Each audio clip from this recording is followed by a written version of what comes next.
Hi everyone, I'm Lazy Cat Lady, and today I'm going to be playing another league with Sultai Time Sieve. Now, I made a couple changes just to the sideboard since the last video, so I just wanted to go over those before I get started with some matches. Due to the prevalence of Yawgmoth, especially the amount of decks that were seen at the Pro Tour, I wanted to up my sideboard slots against that deck. So I cut one Haywire Mite. I had 3 in the board before, now just 2, to add a second Pithing Needle. Also with the One Ring, this can be, this can come in probably both copies against 4-color control for their Planeswalkers in the One Ring. So it should hopefully help me hedge against those 2 matchups a little bit. I think the 3rd Haywire Mite may not be necessary, so I wanted to test that. And also, I used to have an Emrakul in the sideboard for mill, but I think my deck struggles a lot against creativity, so I wanted to add one Orvar there instead of the Emrakul to try to help in that matchup a little bit. So just the 2 changes in the sideboard, and yeah, so let's go ahead and jump into another league. Alright, on the play, let's see, no companion for my opponent. This hand is pretty sketchy, no discard outlets, no turn 1 play, nothing to sack to Deadly Dispute, so it's going to be a mulligan.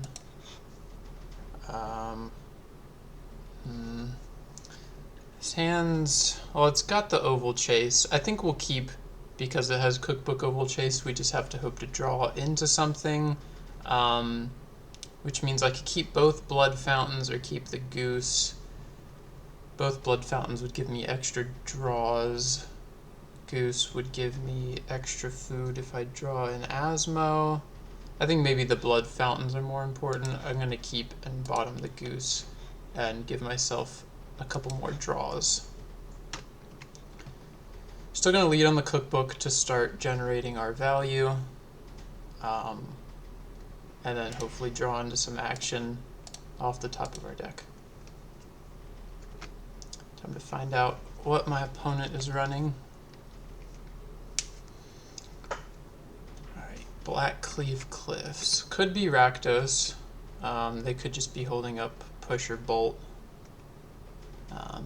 Unless they're waiting till their second main to play something. Okay. Alright, let's get our food token.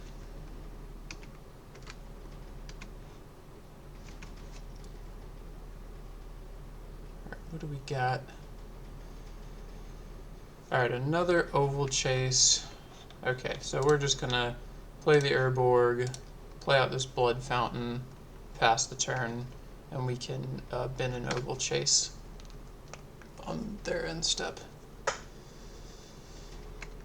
Hopefully draw a basic or a fetch so that I can get around a Blood Moon.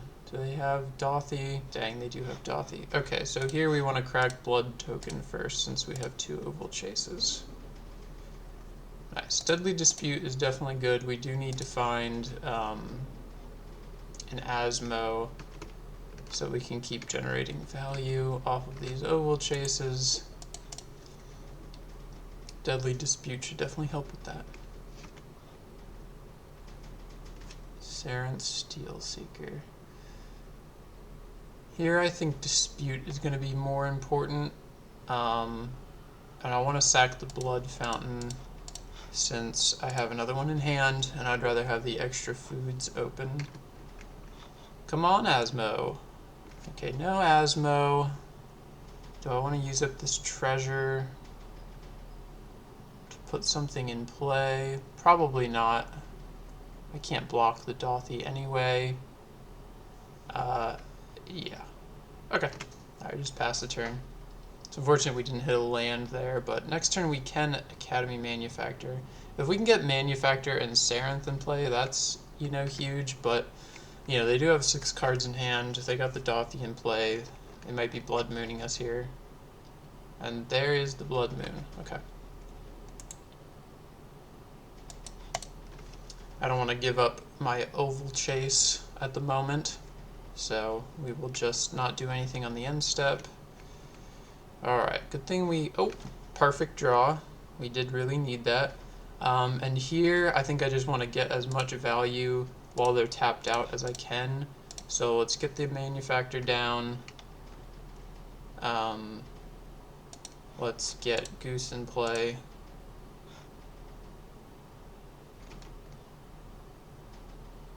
And I'm willing to give up one oval chase now. The clues are super important. Alright, let's pull up that. Okay, so they do have a Deadly Dispute. Now I could get Sarenth in play. They don't exactly run any Wraths, but I think it's kind of unnecessary. A Fury can't kill Manufactor and Goose, but it can kill Sarenth and Goose, so, you know, I would open myself up to like a 2 for 2. Terminate, yep. Glad I was able to get some value out of the Manufactor first. Now we got some clues to crack to dig for an Asmo, which we desperately need to find to get this Dothy off the board. Now they could be holding up like Bolt or something. Alright, let's see what we draw. Nice to have the extra treasures too with this Blood Moon down to be able to play our green cards. Alright, another Cookbook. Alright, here we're gonna go Sarenth and then play the Cookbook. Actually, Blood Fountain's better. I'm gonna play Blood Fountain, try to get 2 triggers off this Sarenth. Okay. And here I'm going to stack them like this because if the top card is something I want, I might want to crack the blood token. And that way I have the second Sarenth trigger afterwards. Saga. Alright, we'll take a Saga. It's not great because of the Blood Moon, but we might find the one Beseiju and be able to get it destroyed. Oh! There's Beseiju. Okay, so we can bin their Blood Moon end of next turn. We're still at 14. Yeah. Okay, so we didn't hit a land, so I think here I'm going to play the next Cookbook. They usually don't play mass destruction effects to be able to get rid of your cookbooks in the main. And happy that they don't have like a push or a bolt. Okay, Deadly Dispute is great. That gives us a couple more looks at an Asmo. So I think we'll leave that on top and just pass the turn. I want to hold on to the Saga so that I can play it next turn after I destroy their Blood Man. I could have left up the second mana. Oh, I guess I could Goose food. Yeah, I might do that end of turn. Okay, well, I guess you're going to take my Oval Chase anyway. So with this trigger on the stack, I'm just going to discard Oval Chase. Get the food. Now I just got lands left. And it's interesting that they chose to play it like this, because they saw the Saga and Beseiju triggers. So this is kind of, maybe they just wanted to get Grief in play, but seems a little bit silly to me.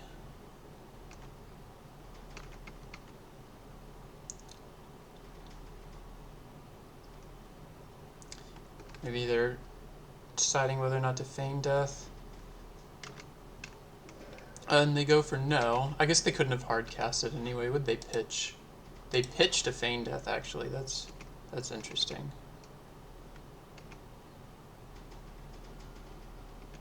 Alright, end step. We're gonna channel, kill the Blood Moon. And now we can untap. Now I guess they can go get their second swamp. So this isn't like the best, but if they don't have another Blood Moon, this Saga is what's gonna help save the game. Alright, so we want to draw the Deadly Dispute, and then I guess I'll play Saga first. Alright, let's dispute. Let's sacrifice. Blood Fountain's kind of pointless since we don't have anything in our graveyard at the moment, and I'd rather keep foods around. Yeah, I'll get rid of the Blood Fountain. Alright, let's draw some cards. Get a trigger. Underworld cookbook. I definitely don't want to bin that, so we can leave that on top. But I'm happy to cast another Deadly Dispute. It's pretty sweet. What do I want to get rid of this time? This time the least good, I think, is probably the Blood Token. So I'd rather keep the treasures around. Nice to have the extra mana. Alright, they have the Bowmasters. They'll be able to kill the Steel Seeker. It's unfortunate, but not the end of the world. The damage is probably yeah, they're just gonna ping me. That makes sense. Just want to close this game out. Got an Unearth. That's quite pointless at this spot in the game. Yeah, alright. Unfortunate, our draws haven't been great, but we have hit some good stuff, and we can chump block the Bowmasters at least, or, well, we can chump block the Army token to only take 4 to go to 6 next turn. Probably want to start cracking foods after that, but we do need to make a construct next turn. Alright. Yeah, let's just pass. I don't want to use up both of my treasures. Yeah, this might be a tough game against Rakdos. Now they have all their, they could cast Griefs next turn, now that I actually have cards in hand, but we'll see what they've got. I really just need to find an Asmo, and that should close this game out, but, you know, easier said than done. Now I gotta decide if I want to chump block. If I take 6, I go to 4.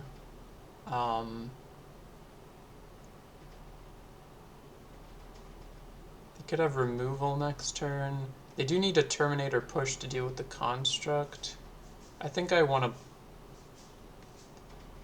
block here. Since I have the chance to. Alright. Untap. Let's see what we got going on. Goose, alright, that's great. Get another blocker. I think here I probably am gonna end up just wanting to, like, crack a... Can I even crack a clue? I don't want to shock, I don't think. So let's just play Goose. Extra blocker. We can't block Dothy, which is mainly what I'm worried about. But maybe they won't be able to get in very easily. Glad I don't have removal exiled with Dothy. That could become a pain in the ass. Alright, let's play this and pass a turn. We can always crack a food if we need to using the 2 treasures.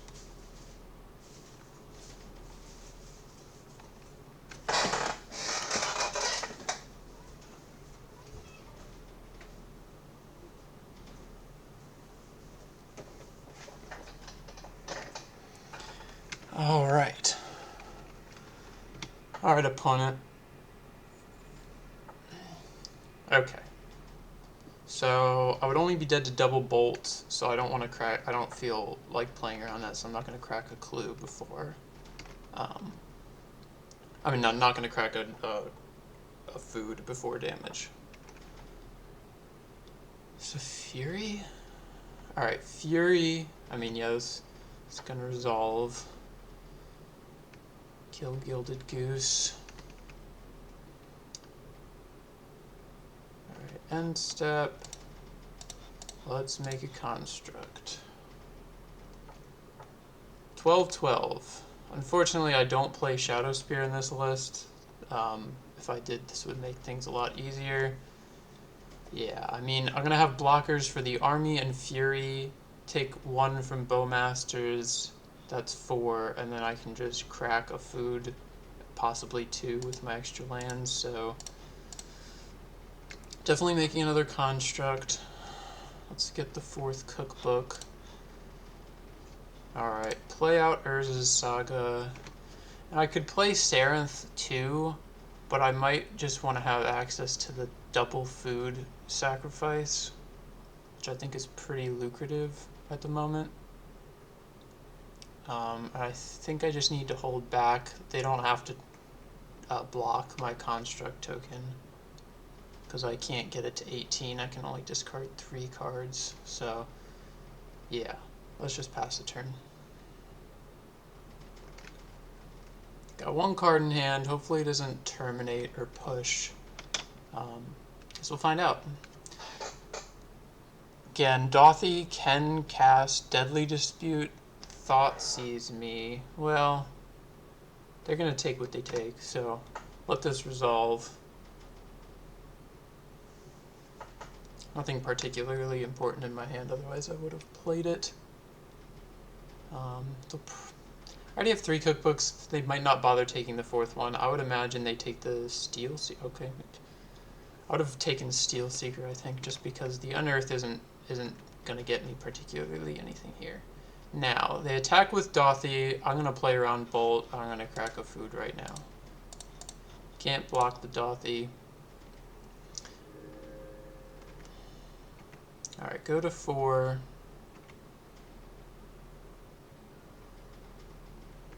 Alright, now I think I should probably crack a clue. I want to start digging for... Oh, I forgot about Bowmasters. That's okay. Well, now I'm not playing around Bolt because I forgot about Bowmasters. Classic. Well, looks like they don't have it. Okay. Wonderful for me. Okay. Still no good draws.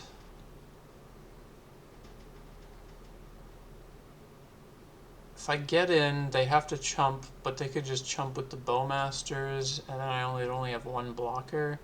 Can I crack a food and put Sarenth in play is my next question.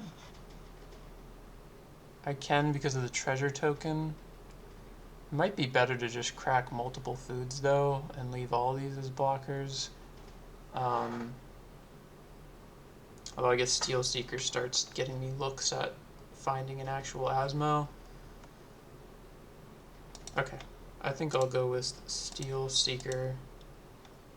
Leave up cracking a food, which I need to do, plus making another construct. Try to build up my battlefield and then just go for an alpha strike with constructs if they aren't careful.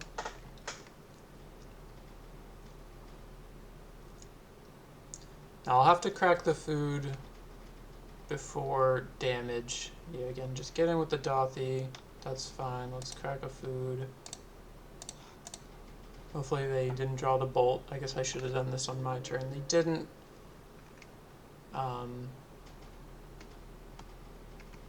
Alright. Oh, I guess they could have drawn Bolt, and they could just be holding it until I use up my mana, but I need the construct. I'm not going to keep playing around Bolt this entire time. Do you have the Bolt? Yeah. Alright. That's okay. This is a tough game. Alright, let's go to game 2. Played against Rakdos several times, but sideboard, bring in the extra removal for their threats. I always bring in a Pithing Needle for engineered explosives. 1 Nile Spellbomb to catch targets they try to reanimate with Feign Death. And then I like to bring in the Haywire Mites. Both, sometimes they just chump block a Fury, and otherwise you can get a Blood Moon off the table. Thoughtseize deck, cut some synergistic pieces. Leave the Geese for chump blocking, Ragavan, Fury, etc. And cut like that. Let's do like that. Yeah, the Bowmaster's definitely good against Deadly Dispute, unfortunately, and that's usually one of the best cards in this matchup because it helps you catch up on cards. Alright, we got the push. 1 land. It's a bit sketchy with no discard outlet. We do need to draw a land, but if they have a Grief, they'll have to take weird cards because we have the 2 Unearths. So I think it's okay to keep this. Well, you know, Also, if they have a Ragava in hand, we have the turn 1 push for it. So if we draw a land, we'll be fine. You know, sometimes with this deck, you just gotta try weird hands. See what happens. Alright, opponent mulligans.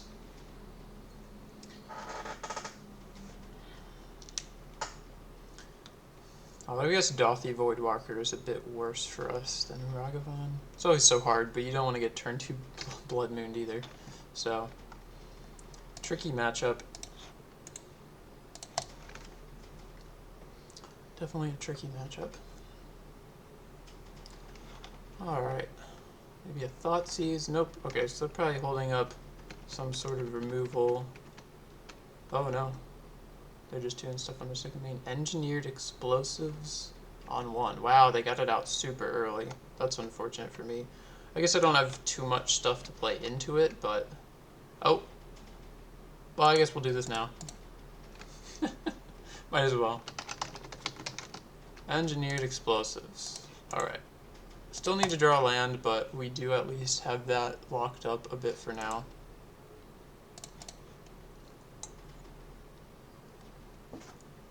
Oh, we're both on 1 land. Oh, there we go. Perfect. Now I could deploy Gilded Goose here, or I could leave up an Unearth to cycle. But if I play Gilded Goose now, next turn I could have 3 mana by sacking the food, and then we could cycle Unearth. Plus cast Asmo. So I'm just going to do this now. If they want to remove the goose, that's fine. And they don't.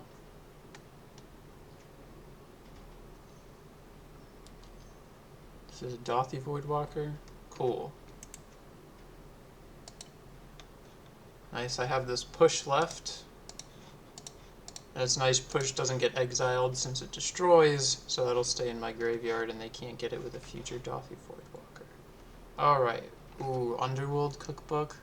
Now, because if I cycle... Oh, no, never mind. I can just cast Asmo. So this was just a great draw. Now I can hold up a removal spell. Always lovely to have that Oval Chase in hand.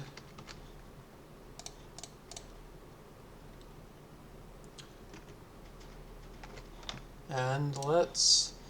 If they have a removal for Pithing Needle, I'd rather not expose the second cookbook. We already have a removal spell up, so here I'm just going to pass. And if they kill Asmo, they would have to have Dothy plus kill Asmo to be able to play around the Unearths in my hand, and they haven't Thoughtseized me yet, so they don't know what's going on at the moment. Alright, Bolt, alright.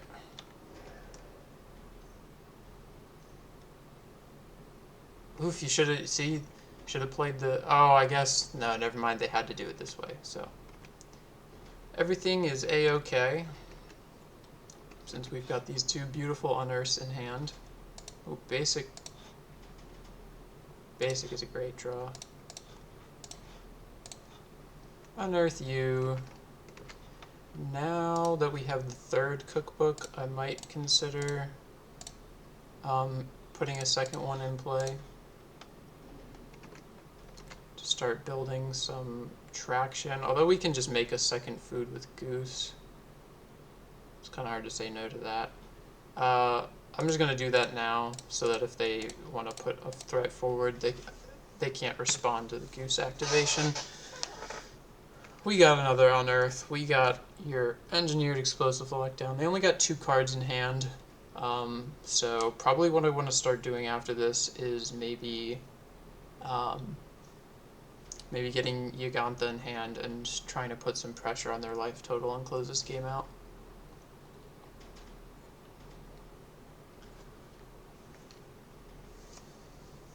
Really nice to be able to have played through 2 Dothy Voidwalkers. That's usually one of the hardest cards in this matchup.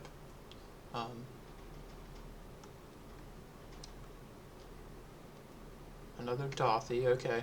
Now they might have a reanimate spell if they're playing it like this. So I'm just gonna untap. Deadly Dispute.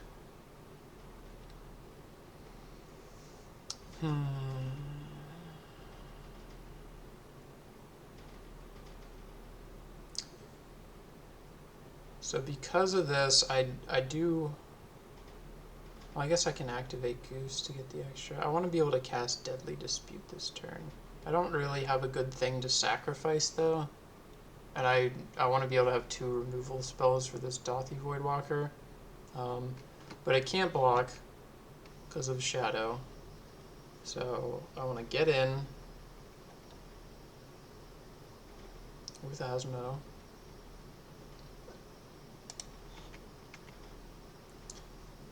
Get my damage.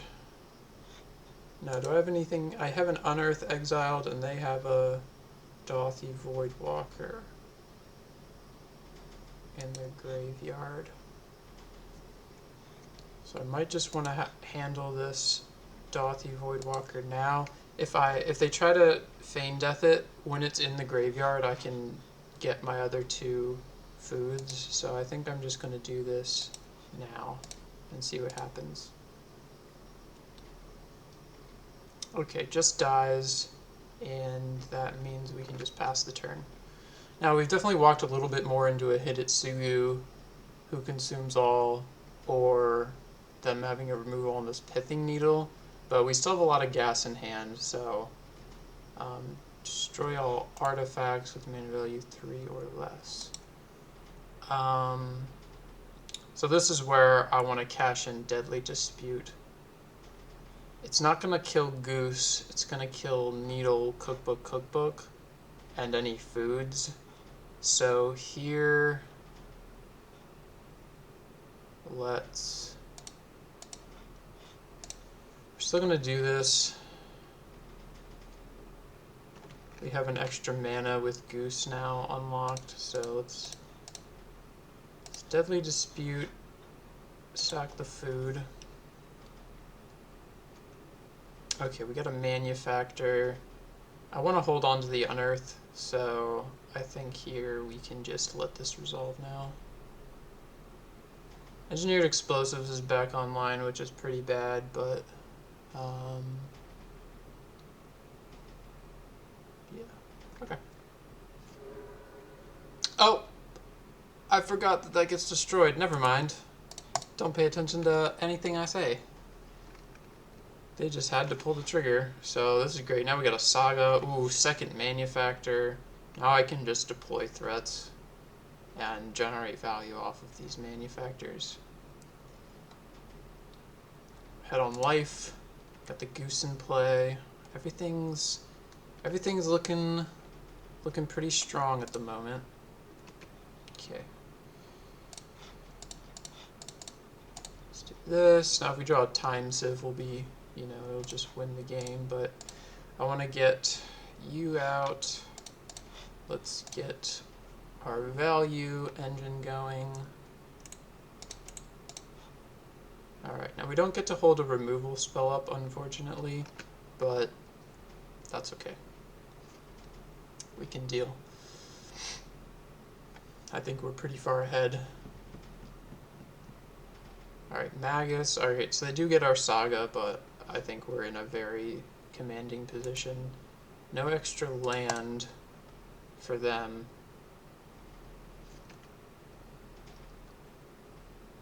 I want to save Bone Shards. I can just kill the Magus, so let's go ahead and... I should have played my second Manufactor first. That's a mistake. But that's okay. Alright. I can still play it and activate Goose. So, unfortunate, but we're still pretty far ahead. So, misplay, but not the worst. Now we can... 3 of each, please. Order up. Let's take you off the battlefield, and we still get to hold up the removal spell for their next threat.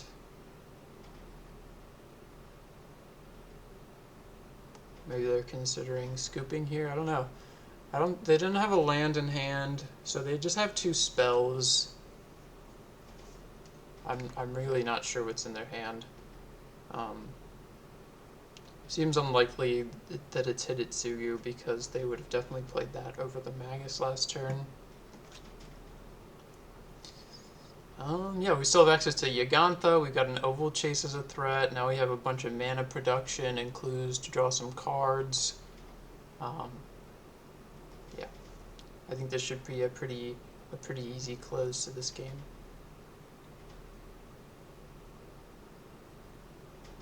Not sure what their they might have gone to grab some water or something.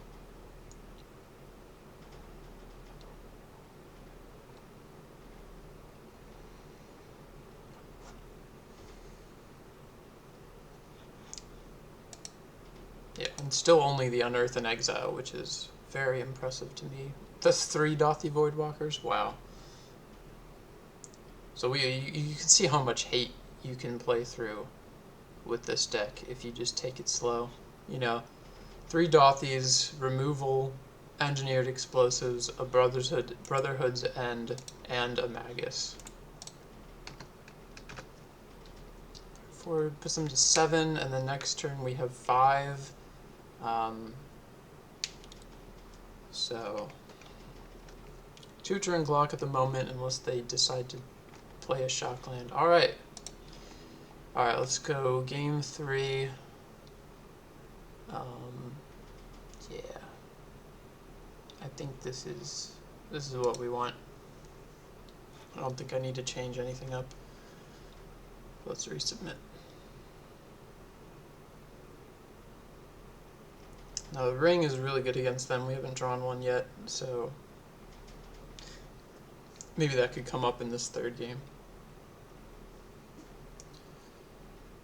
No surprise, lots of Rakdos. Huge amount at the Pro Tour over the weekend, like 20% of the meta.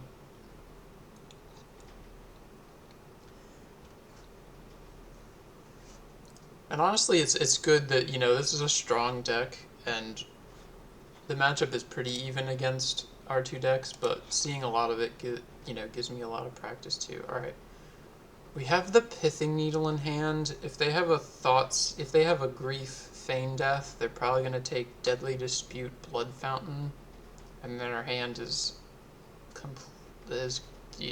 doesn't do anything. All right, they did mulligan. We also don't have removal. The Time Sieve doesn't have a lot of pieces. I think I would like to mulligan this hand. It's just a little bit weird. Push an Asmo Cookbook. I think this is better. We'll keep, and we'll put back the Time Sieve. Alright, they also kept at 6. Wow, a lot of, pretty lucky we haven't gotten turn 1 griefed against them yet. Basic. Or Grave. I do want to play around, you know, the potential of a Thoughtseize, so I think here we really just want to get the Cookbook in play. They can't cut us off Asmo unless they have the Grief plan, but and they probably don't have it if they're not doing it on turn 1. They would have to be missing a piece and draw it. Okay. Got the push for a Voidwalker if that's what they decide to do. Maybe they just have Bowmasters. That's also quite possible. I could be walking into a Blood Moon if I play this Saga out, so I would rather just play the Swamp at the moment. I could discard something and get Asmo in play, but I think maybe I'd rather just hold off for the time being. Unfortunate we didn't have a green source to play the Seal Seeker this turn. Yeah, I think I'll just pass. I'm happy to play slow for the most part against them.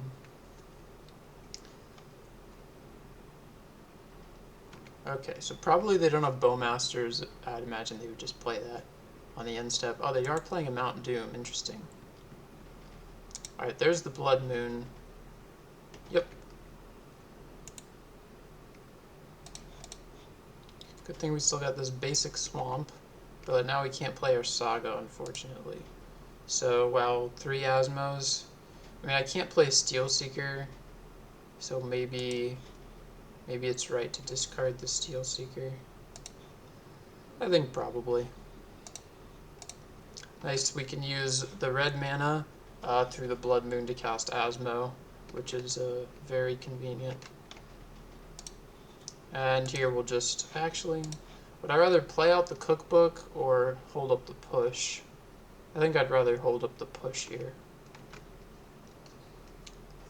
I'd rather use the push first before I ditch a card to get a removal spell.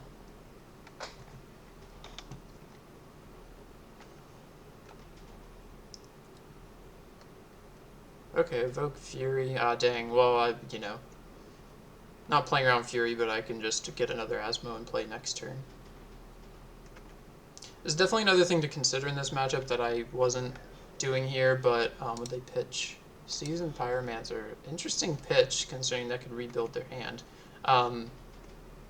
Not putting multiple creatures so that you can't get, you know, all of them destroyed by a Fury plus Feign Death can be really important in this matchup. Alright, third land, that's pretty sweet. Now I could deploy another Asmo here, or I could just buy Yawgmoth. I think I'd rather deploy Asmo, so let's go... I think here, we're nowhere close to getting rid of that Blood Moon, so I just want to give up the Saga. The other cards are very valuable. Now we've got a removal spell up, plus Fatal Push, so... I'd rather not put another cookbook out there, especially since we're not generating value with Oval Chase. Then it'll just get destroyed if they have a Hidetsugu or Engineered Explosives. Hold on to our resources. They haven't showed us that they have Grief or Thoughtseize, so I think it's okay to just hold on to stuff here. Ooh, passing the turn. So I don't know what is in their hand, but this is interesting. Well, I can't play the Goose. I definitely want to hold up the push. Again, I don't think I need to put the second cookbook out there, and I want to hold push, I think. I guess I could also buy Yawgmoth here. It's a bit of a toss-up. I think I'll pass if they want to just like cast a Grief. I guess I have the food tokens up, you know. I can turn on Revolt by sacking a food and pushing, you know. I think I'd rather just be in a holding position right now. Alright. Oh, 3 damage to each creature. Interesting. They're not even getting the artifacts off the battlefield. Okay. If you want to spend your turn doing that. I wonder, it's either, this must mean they just have no removal, which is really, really telling. Or they have 2 Brotherhood ends. Ooh, got the Unearth. We still have the Asmo in hand. We could get Steel Seeker back and start digging for lands. I honestly think that is the most important right now since we're cut off from green mana. They're tapped out. We can get some value here, and this is where I'm going to be willing to put a second cookbook in play. I'd love to hit a 4th land. Alright, Goose, not great. I'm going to ditch the other Goose since it's the uncastable in the hand. Manufacture, we'll leave that on top. We can start generating value. That's going to be more important. I still like to hold on to a cookbook. I don't want to get this Asmo stranded in my hand. Alright, they hit their land. That should probably turn on some other stuff. Alright, they have the Grief. I can't Fatal Push, unfortunately, but they can't cut me off of a removal spell since I have Asmo and Fatal Push. So, not sure which one they'll take. Okay, they take the Asmo. I think that makes sense. Now here I can play the Manufactor and get a trigger first to see if I can hit a land, and I'd like to do this. We can still discard. Oh, there's the land. Here we can just discard the land. We have 3 more looks at a land, and now the treasure will turn on Revolt for the Fatal Push. Ooh, Unearth is so strong. It's hard to put that in the bin. I think I just have to leave that on top. Unfortunately, I'd like to, generate more value here, but...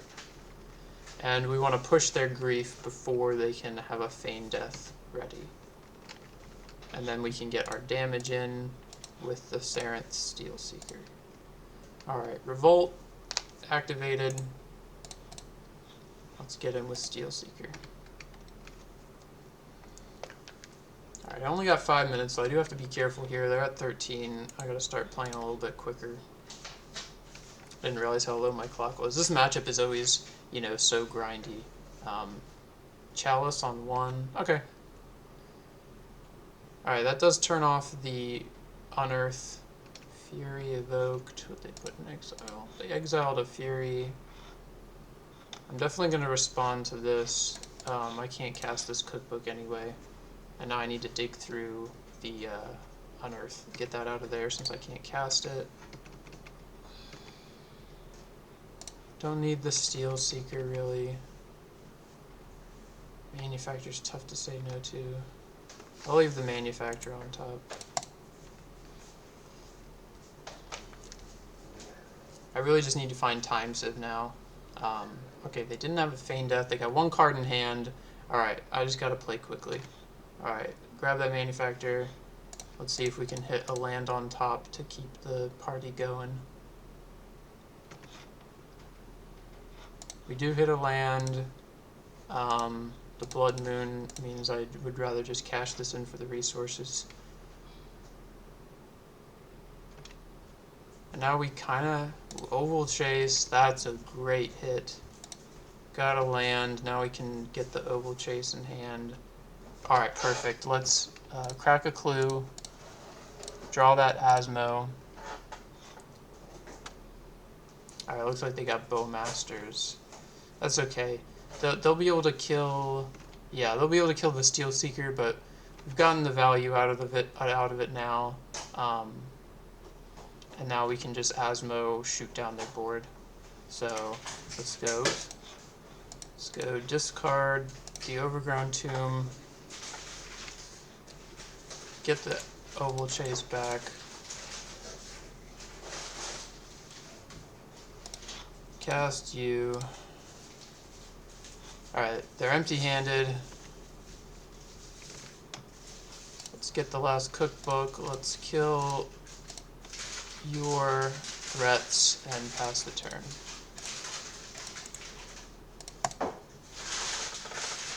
Alright. 3.5 minutes. They're at 13 life. Go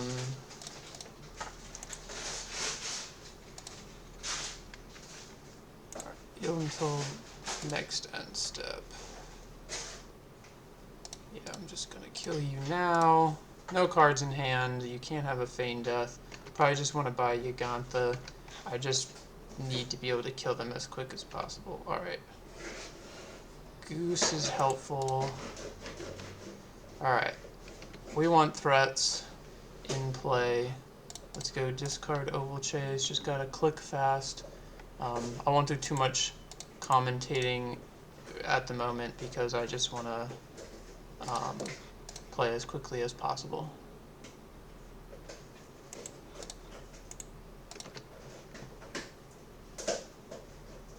Play Goose. Oops, forgot about that. That's okay. Grab Yawgmoth. You'll do the turn. Alright, they're at 9. Alright,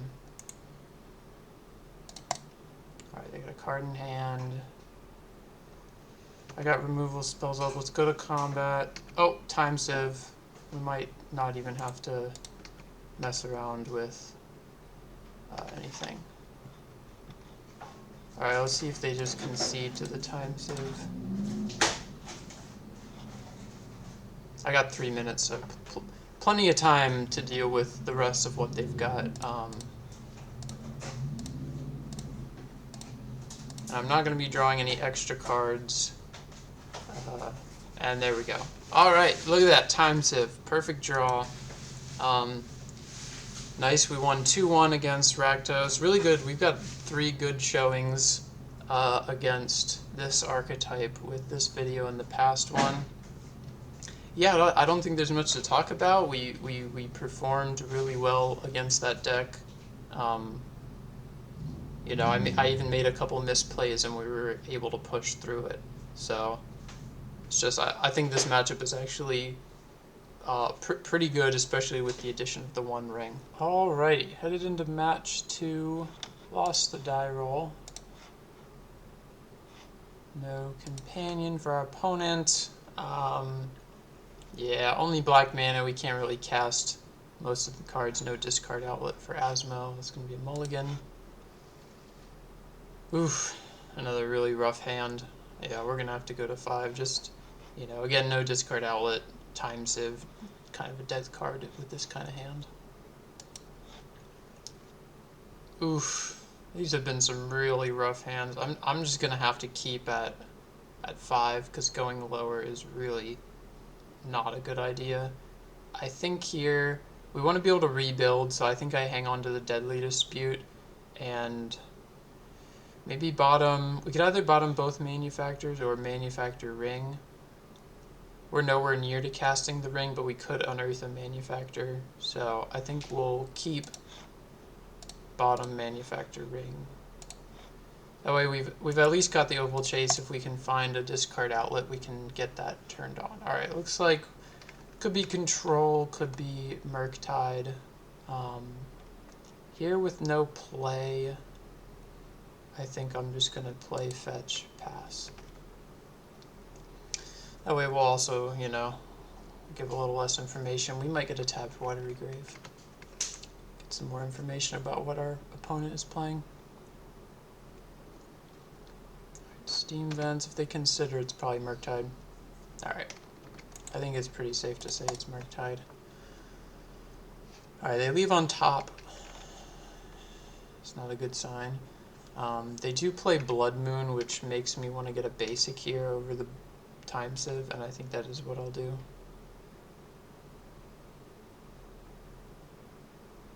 Seems like they're probably holding up Counterspell. If they had Shredder Bauble, I think they would have gone for that instead. I'd like to see no early Ragavan, though, in this matchup. Alright, let's just get the basic. Got the green mana. Still might not have anything to do on turn 2, but if they're just holding up mana for a counterspell, it's not the end of the world. Oh. Well, now we got something to do. Usually their deck doesn't have anything to directly handle the sagas except for Blood Moon, so hopefully I'm not walking into a Blood Moon here, but I think I need to... I don't have anything else to do, so we'll at least be able to, after this, we'll be able to get at least one construct out of this play, and hopefully it survives and we can get our Underworld Cookbook. Alright, Bauble. I'm assuming they got a land. Yeah, there we go. Alright, are you going to Bauble yourself? Bauble me. Alright, they're not acting yet. And we're also not acting because we have nothing to do. Now they do have Dress Down, usually at least one copy, so could walk into a Dress Down, but I think it's important to just get the value out of the saga while you can. Pretty close to being able to Murktide and hold up Counterspell, which is going to be really hard to beat. Pausing in my upkeep. They're probably thinking about who they want to Bauble here, I would imagine.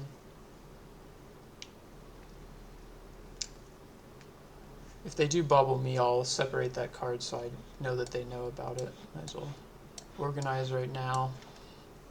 There we go.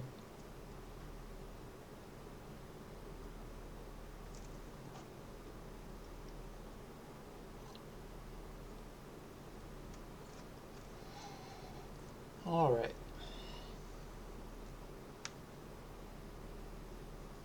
Okay, they just let me draw. Ooh, another cook. It's good to see another cookbook. So if they do Blood Moon me, we'll still be able to get our engine online.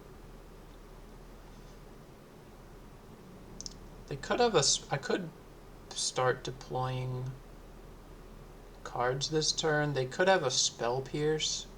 I still think I would rather just have constructs. They might have a bolt for the Asmo anyway. Yeah, I think it's still appropriate to just make the constructs. We could go, you know, cookbook, play around Pierce, and then Asmo, second cookbook, but I think it's still correct to do this. Alright, they bobble themselves. Do they like the card? No, they do not. So they got themselves a good card off Consider, but a bad card off the Bobble Look. Oh, there's the Lorien revealed. Right, they got a Steam Vents. Yeah, I haven't played against this deck with Lorien revealed yet. It's pretty interesting to see that. Now they could, again, like I said, they could Murktide hold up Counterspell here, which is what I am fairly worried about.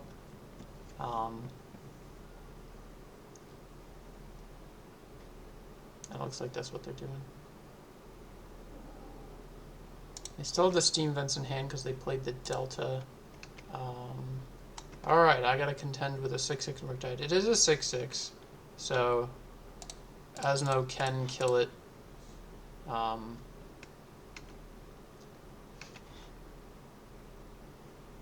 Unearth. Yeah, I think here the smart play is going to be I need to get this Murktide off the battlefield. If they want to counter my Asmo, I can unearth it. So let's get our cookbook. Let's get one Oval Chase activation. Well, one Oval Chase trigger, get you back. I have 3 mana, so no matter what I do here, yeah, well, if they have removal instead, I would rather lead on the cookbook. So I am going to lead on the cookbook. Have the second food token. If they want to counter this, again, I can still cast Asmo, get another cookbook, cast that. Spell Pierce. I don't want to pay for Pierce. I would rather do this. Now I can't play around the bolt, but we'll be able to unearth next turn. We can take 1 hit for 6. Yes. Cookbook. Do you have another Spell Pierce? Okay, they got the bolt, but that's okay. We got the unearth for next turn. We unfortunately can't attack with the construct, so we just gotta yield through the turn. So hopefully they don't find a heat and turn on the heat, but we're gonna need to fight through some stuff to get this out. Oh my gosh, so many lands. Wow, they were really flooded. Okay, well, lucky for us, first game. Let's go to sideboarding. Murktide, again, we want removal for their threats. It's another mid-range matchup, but they don't have Thought Seizes, so it's a little bit different. They often have Blood Moons. They definitely bring in EE, just like playing against Rakdos, so I like to bring in a Pithing Needle. This is where I like to bring in a Terra Sunder and 1 Might. These can handle Blood Moon, but Terra Sunder kicked can also hit Murktide. Just having an extra answer to Murktide I think is quite important. And then we could optionally bring in a Nile Spellbomb to turn off DRCs and Murktide at least a little bit. It's maybe better on the play. I think it's probably worth a try at least. This is another matchup that I'm still kind of testing, honestly. We want the Geese. It's kind of similar though. Even though they don't have Thoughtseize, you still want to cut some of the synergistic pieces because they just have a lot of removal for that stuff. Now we could cut the second Blood Fountain. Or I could cut a Deadly Dispute. I think in this matchup the Deadly Disputes are even more important. I think I'll cut the second Blood Fountain. I'm not sure if the ring is great against them yet. I would assume it is, but I haven't played this matchup since the release of the One Ring, so we'll find out. Got a easy, lucky game one with them flooding out, so we do have two more games to have a chance at this.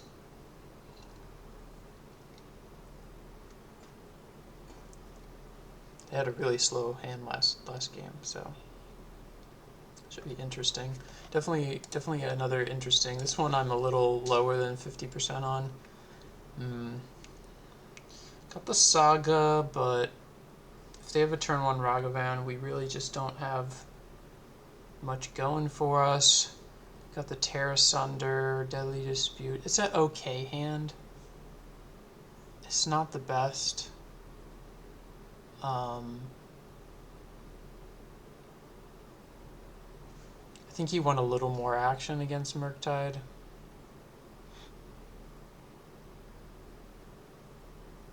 They begin the game with 7. I think I'll mulligan. This is a little bit better. We'll keep put back Overgrown Tomb. We have access to all our mana colors, and we got Cookbook Asmo.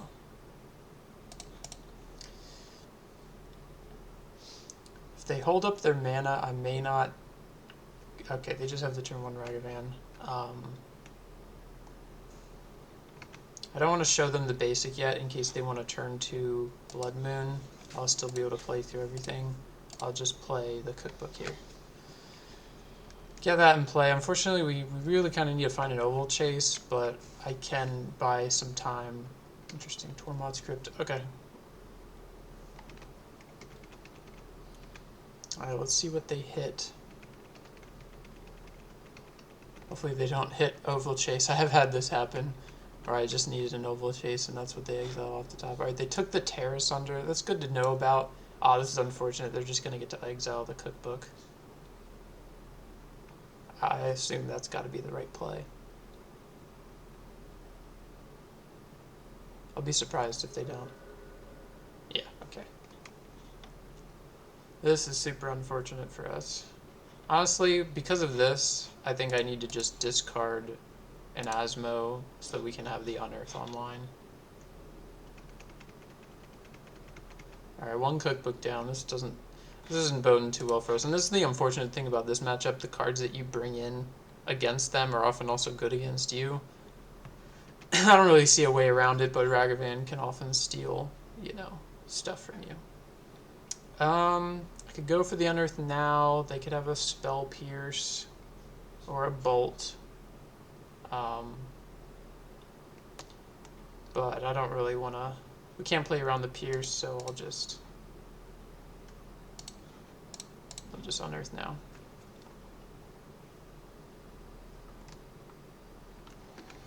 See what happens. Oh, they have the Crypt. Never mind. I'm just sitting here not playing around any cards in play, so that's fun. We can get our second basic though, so looks like it's going to be a top deck game for me. They're about to have 5 cards in hand. Alright. One of them is a Steam Vents. Now here I want to fetch now. I don't want them to hit the second swamp. The second basic swamp. And that's what I'm getting. Don't need double green at the moment. I would rather not get locked out by Blood Moon.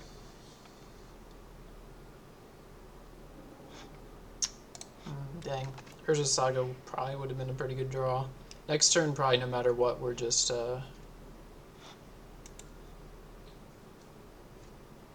Alright, they got Graveyard Hate up again. Stone of Erech, new card. It's interesting. I guess, did they play Steam Vents last turn? Play Steam Vents, okay. Oh, drew another Saga. Okay. Well, Hopefully they don't have Blood Moon, but this has got to be the way to go. Bye, Yawgmoth. Yield through the turn.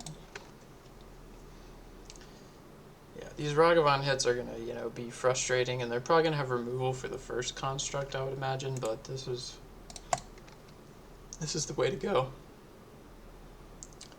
All right, Channeler. Please don't hit something important. Like Pithing Needle would be awful if they hit Pithing Needle. Okay, another land. Perfect. Okay.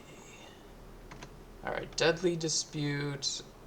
If I cast that this turn and they counter it, I won't be able to make a construct. So here, we'll just play Watery Grave tapped. We don't have anything to do with the extra mana.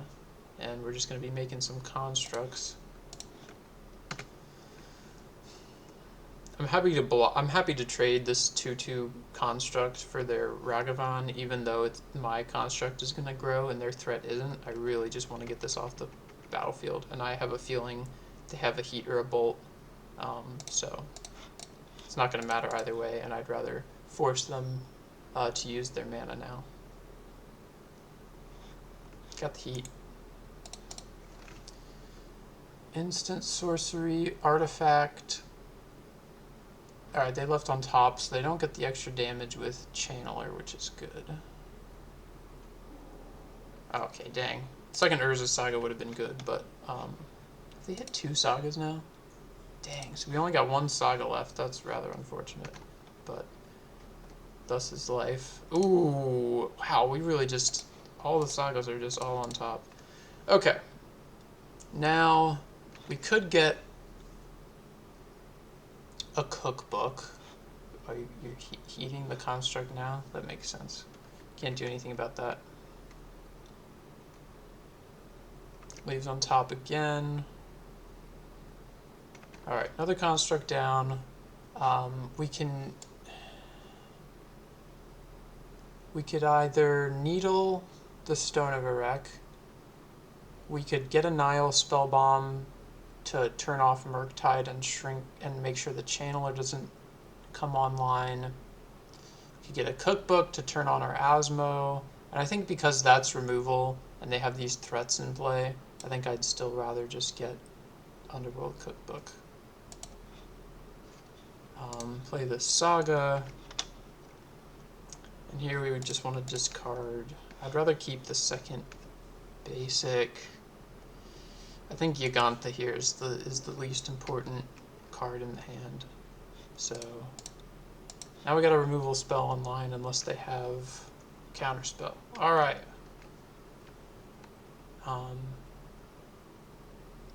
And here's definitely a position where I don't want to. Right, they have the bolt. Let's see what they surveil first. Oh, they're probably leaving it on top. I think Ragavan is just more important to get off the field than Channeler. Could be wrong at this stage of the game, but this is what I'm going to do. Alright. Get an Underworld Cookbook, and again, I don't really want to put this out there into engineered explosives. So let's just yield to the turn. If they don't hit Blood Moon, I wonder if they're just leaving Blood Moon on top. It's quite possible.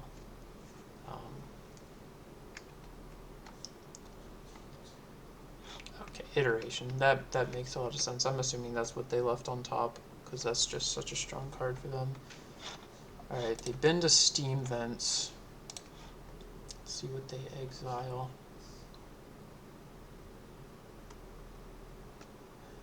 As long as they don't chain iterations here, we do have them pretty low on resources.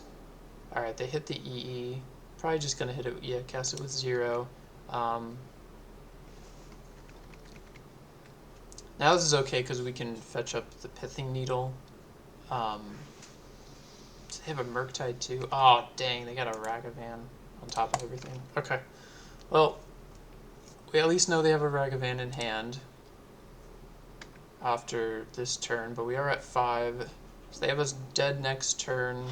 Alright, Time Sieve, not useful for them. It wouldn't have been good for us either. So not complaining about that. I'd like to try to get my construct out of bolt range. Although I guess with bolt we're dead anyway because they can just hit us with the flyer.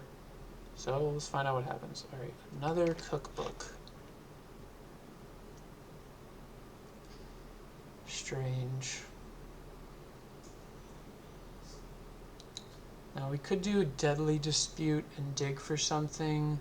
But, oh, well, they can crack engineered explosives on their turn and then it's 5 damage. So I might need to gain life and not make a construct. So I think with that in mind, I can cast Deadly Dispute. And I want to keep the food token around. Here is a little strange, but I think here I'm going to do that and then dispute away the cookbook. And now I have the food token left over. Let's see if your second to last card is Counter Spell. Looks like that's a no. So I can't play Manufacturer and crack a food, but I can play Steel Seeker and crack a food. And Steel Seeker can trade with Ragavan. So that is what we're gonna do. And we'll crack the food pre damage anyway to play around a bolt, but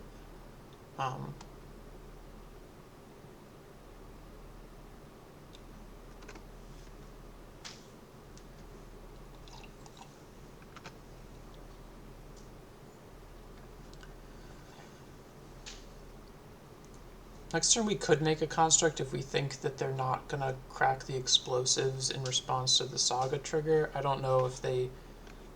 Alright, they got the removal. I don't know if they suspect that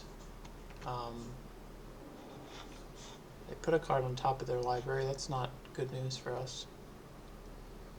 And it was an expressive iteration. Whew! So they did end up chaining some expressive iterations.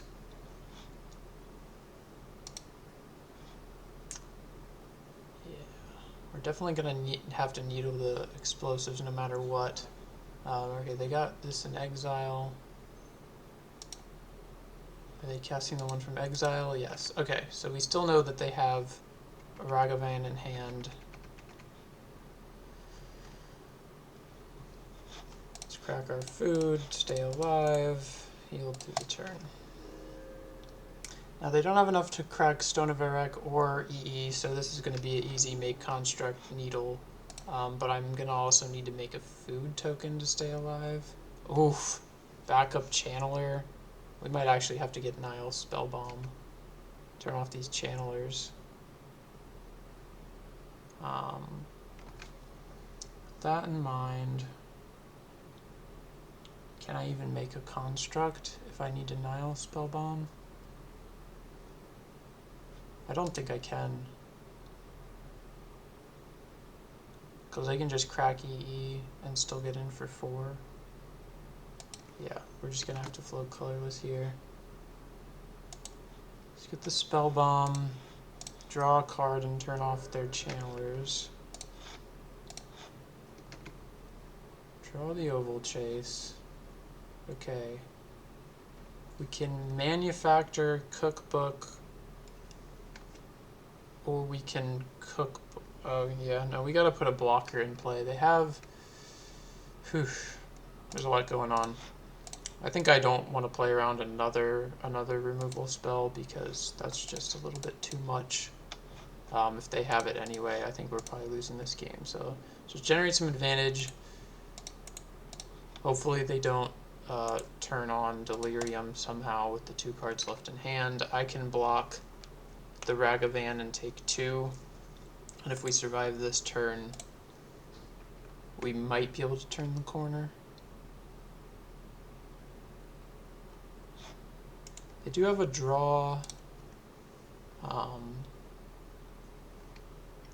They could blow up our Clue Food treasure, but I would imagine they would do that once we generate more. Alright. Ragavan, 2 unknowns. They're thinking. Okay, they do need to draw an extra card. So we're going to lose access to a lot of stuff in here. We're down 3 cookbooks. So the cookbook in play is the last one alive. Right, they get an artifact engraved. They might just, alright, land, okay. Wow. Okay, so they're holding up. This makes me think they probably have counterspell. Since they're not dashing the Ragavan, Goose is a good draw. Definitely leading on Goose here. Lead on the sorcery speed food creator. If you have 2 sources, you got the Goose. And now I can happily Oval Chase. If they want to respond with EE, we can still crack all their treasures and gain some life off this food. Okay, we're definitely going to need to gain life, but even if they turn on Delirium, we can gain life and chump block one of the channelers with the Goose, which is another reason why it's such a great draw. If they do have Counterspell up, I would rather just soak up the mana on their turn. So here I'm just going to pass the turn. Especially since Counterspell gets them 2 triggers on their channelers, if that is what they're holding up here. And they chose to not Counterspell the Goose. Alright, what you got?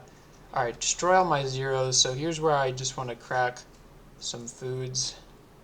Should probably also dispute now. And then use up all the tokens that I can. So if I dispute, crack clue, then I'll have 4 foods, 4 treasures, plus an extra mana. And then I can crack some foods. So yeah, let's do this. Sack a clue. Draw some cards. Hit an unearth. And now let's sack a food for life. And now we can either draw a card or gain more life. I think I'd rather gain more life at this stage in the game. And then I'll lose these zeros. Pass the turn. Alright. So we weren't holding up Counterspell, but still just Artifact in the grave. Oh, another iteration. That's brutal. That's brutal. This could be game over.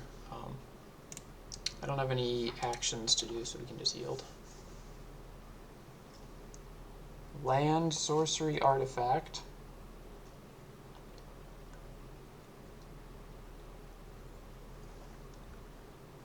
Alright, they keep on top.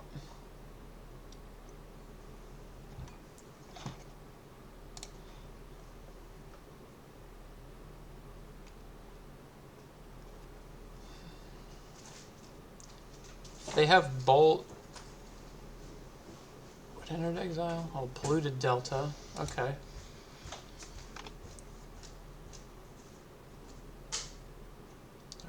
Alright, Ragavan, 3 unknowns. Heat, the Manufacturer. Yeah. Probably heat that dash Ragavan. And then I have to choose between chumping the Ragavan or a Dragon's Rage Channeler. Go to 3 or 4. I'd rather them not have a treasure. I'm gonna chump block here. This could be wrong, but that's what I'm doing. Definitely on our back foot here, so not sure we can pull it out of this one.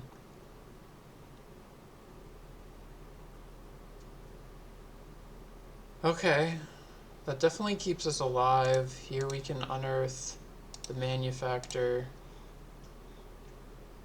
cast the Goose. Now we have another chump blocker for their flyer. And then discard Oval Chase.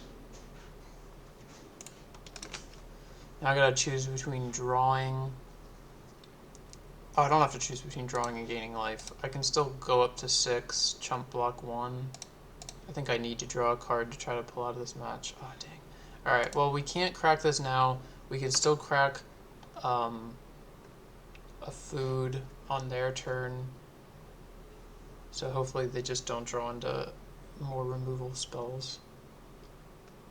Cast into the fire, exile, manufacture.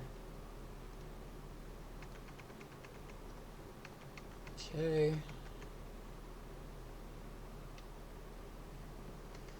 If we can resolve the One Ring next turn, we'll be in a good place, I think. The life loss isn't great though. Alright, they put a bauble. Alright, that gets exiled. Unfortunately, we can't unearth that any longer. Alright, dash the Ragavan. Now I have to chump block a Channeler. So let's let them go to combat.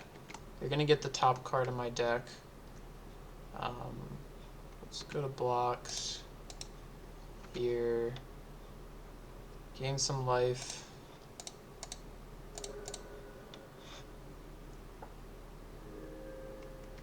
Alright, go to 1. Can't crack this Verdant Catacombs, so it's just a dead land. Do they have an additional bolt? If they had a bolt, they would have just killed the goose, I would think, but...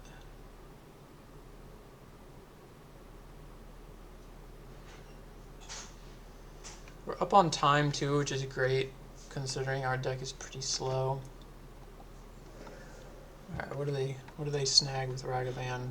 Alright, Asmo, doesn't help them, it would have been good for us. Alright, we really need to resolve the One Ring, so I'm going to try to lead on something else if I have something else. Looks like I don't have anything else. And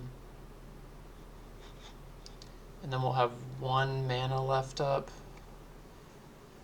Yeah, we're just going to have to go for it. You got the counterspell? Oh my goodness. Wow. Alright.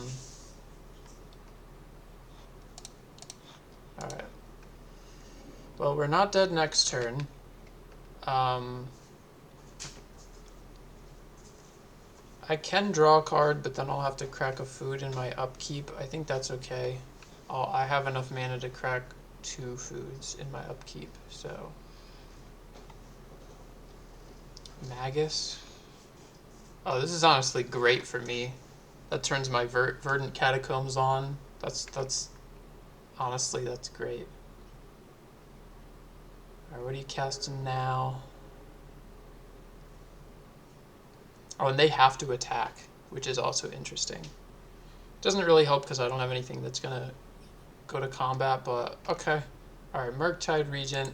I'm going to yield until the end step and then crack a food, draw my card.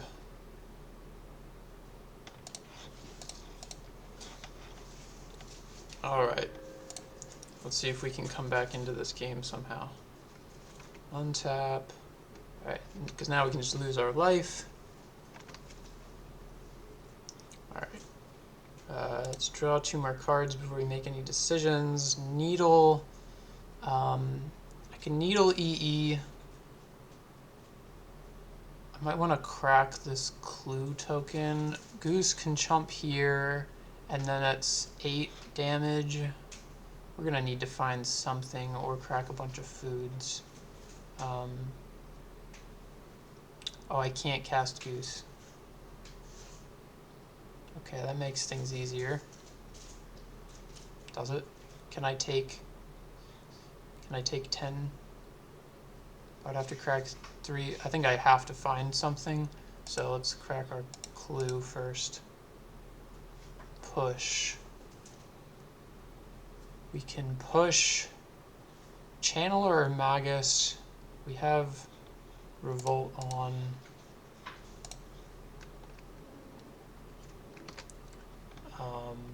Play you.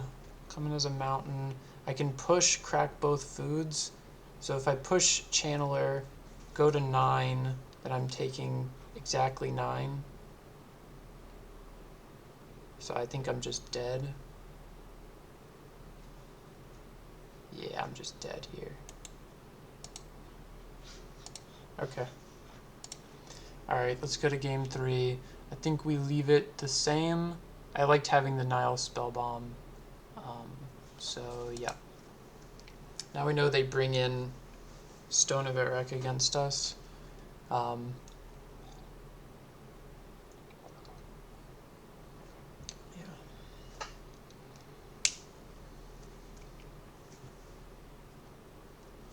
Alright, game 3. The ring was definitely good against them.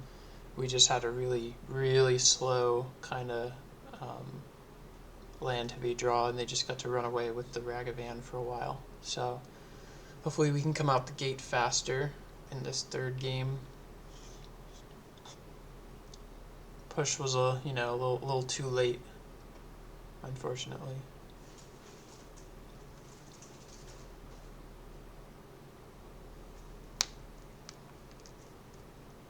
We never really had a chance to get Yawgmoth as a threat either of those games.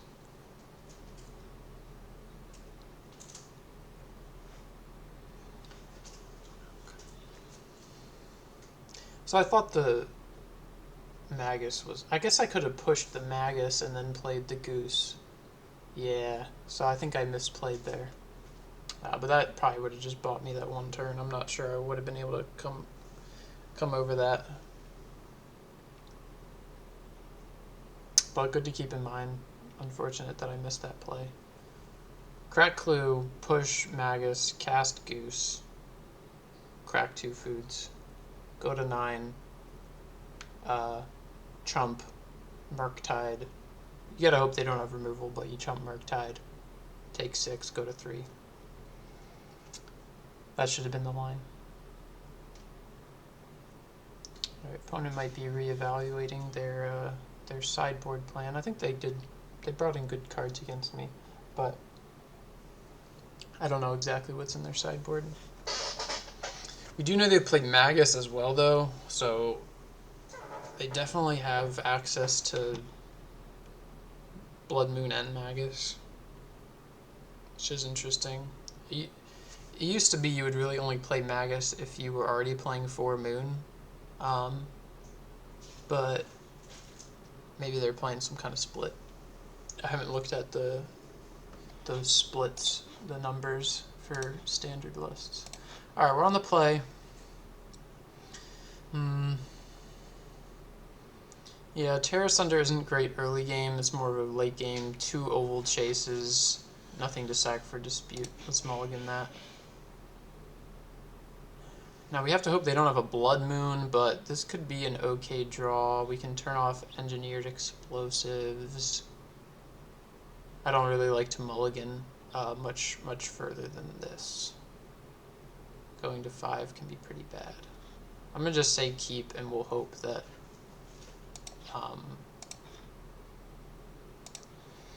the Saga can survive. I will just put the Might out here. This can be a good blocker for a Ragavan.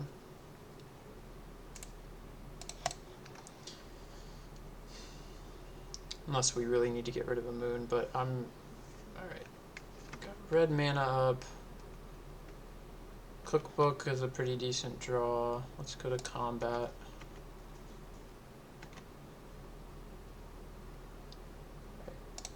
Play the Saga. Hopefully they don't have Cast Into the Fire next turn.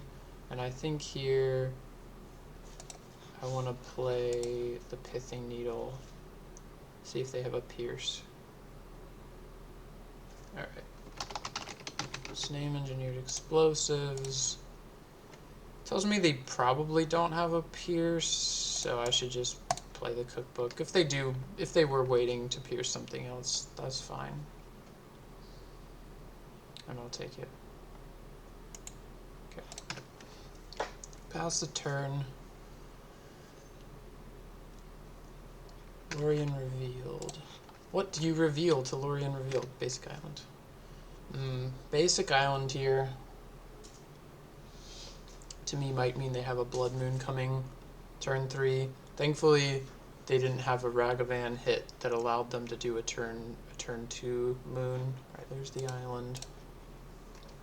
So we will at least be able to get one construct out of this, and it'll be out of bolt range. No Oval Chase, not going to discard anything. Yeah, we'll just hold the other Saga. Now here, it's more likely that I'm going to want green mana next turn, so I'm going to play the Watery Grave. Blooming Marsh comes into play tap because we're going to lose the Saga. Now here, do I want to leave up a blocker, or do I want to get in?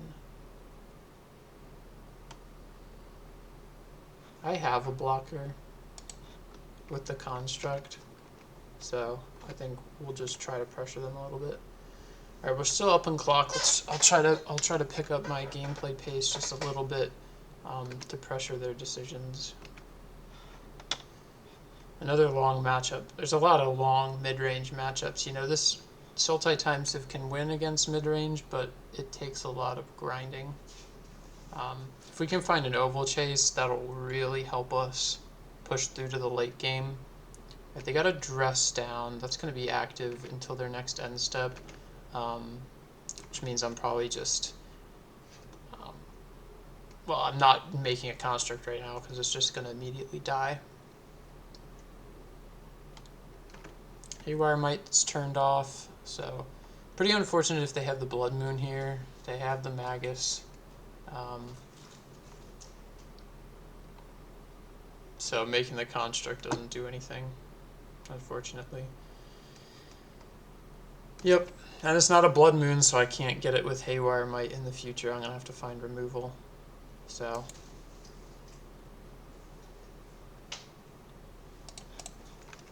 I can just yield through the turn. So they're sitting pretty, 6 cards. This game is going to be pretty hard to come back from, I think. Alright. Asmo.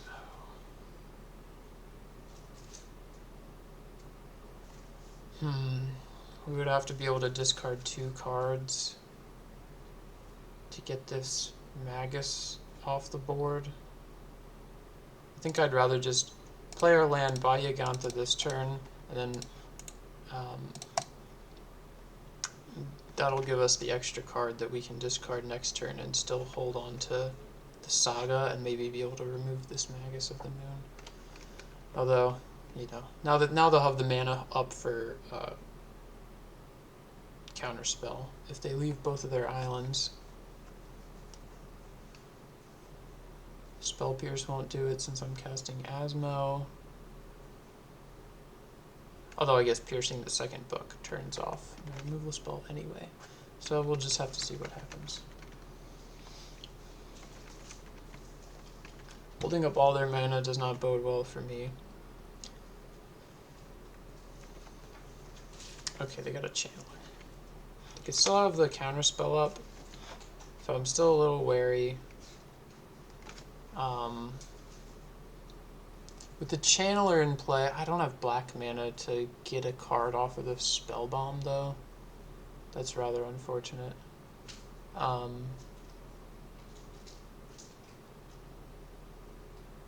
This makes me kind of want to get in with Haywire Mite.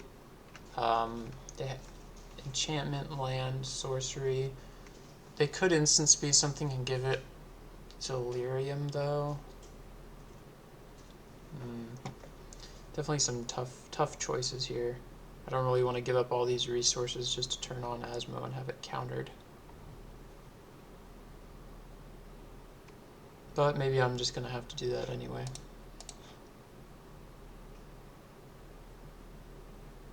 I think I'd rather like Yawgmoth for the late game, so let's do this.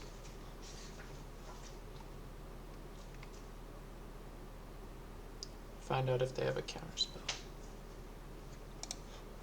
I would imagine the answer is yes. But even if it's a bolt, okay. If they don't respond to this, I'll just hold up the activation, but there's the heat.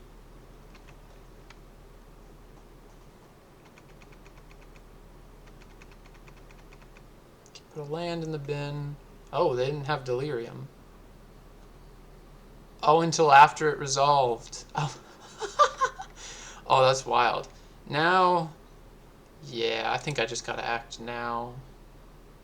Now we're gonna have to give up the Yawgmoth, but I want to get this Saga in play. Alright. Kill the Magus. Play the Saga. Yield to the turn. Now we've got Haywire Might activation up.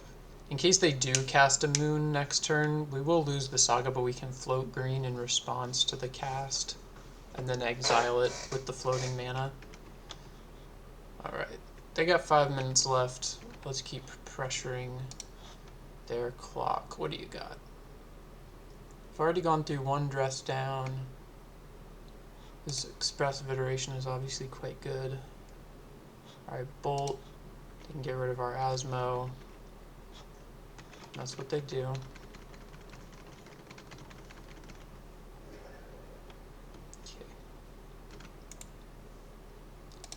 Okay, just yield, take 3, go to 13. Alright, we're gonna get a construct. That's for sure. Oh, they got a Murktide. Sheesh. Well, that's strong. I'm not sure what our best draw is here. There's definitely going to be a 8/8, I think. 1, 2, 3, 4, 5. They can make it an 8/8, and they'll turn Dragon's Rage Channeler Delirium off, I believe. It's probably what they're thinking about. Yeah. So probably I would really probably need to get a Goo. Oh, it's only a 5/5. Okay, so they chose to keep Delirium. That means if I draw an Unearth or an Asmo, I could... Oh, Oval Chase. Okay, so here I can make a construct. I can take 8, go to 5. But they may not be able to attack with everything. Because my construct on the swing back could get quite large. Well, Haywire might can pad our life total a little bit if we get the chance to chump block something, or if they, you know, put something in play to get rid of.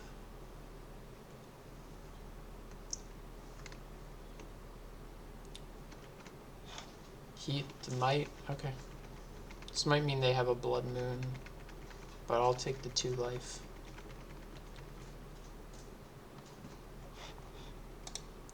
Okay, looks like maybe a tough decision for this top card. I'm not sure what a tough decision card would be. Okay, they put a Blood Moon in the bin. That's interesting. I'll happily go to 15. It's still a turn 2 clock, but I can crack a food maybe next turn. Another iteration. Whew. Iteration is just so strong. Wow. I would think he would want the moon, but maybe they're digging for something to deal with the constructs. But it's not EE, so it has to be dress down. If they do find a dress down, that'll be pretty rough. Okay, they play the Delta. I guess they could have found a Blood Moon. Or a Magus, but...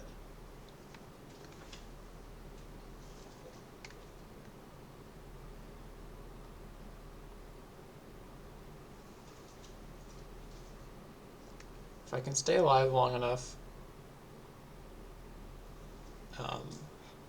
bolt me, go to 12. Is it a dress down?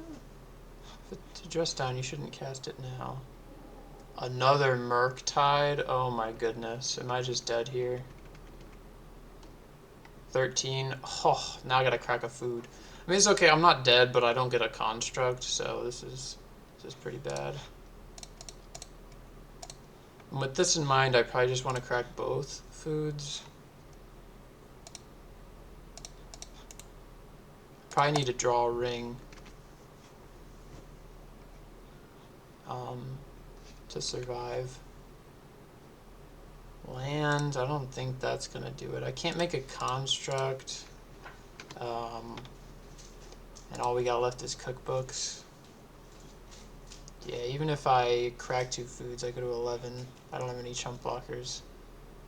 Yeah, GG. Couldn't find a... oh wait, hold. I could reanimate an Asmo, but that's an 8/8.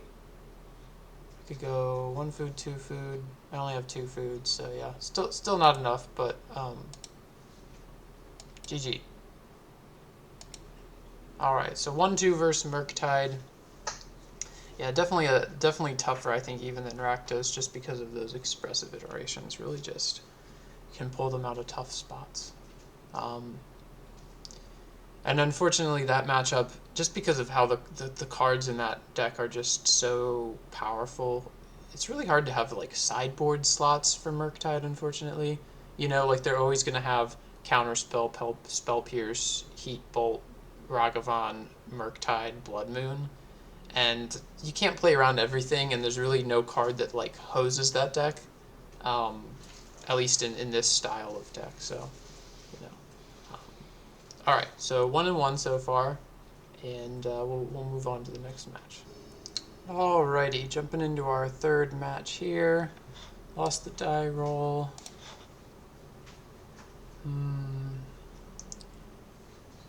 Yeah, it's a bit of a slow hand. Only having the Unearth as a discard outlet again is hard, especially with 2 Asmo. I think I'll mulligan this. My opponent kept... this is okay. This is okay.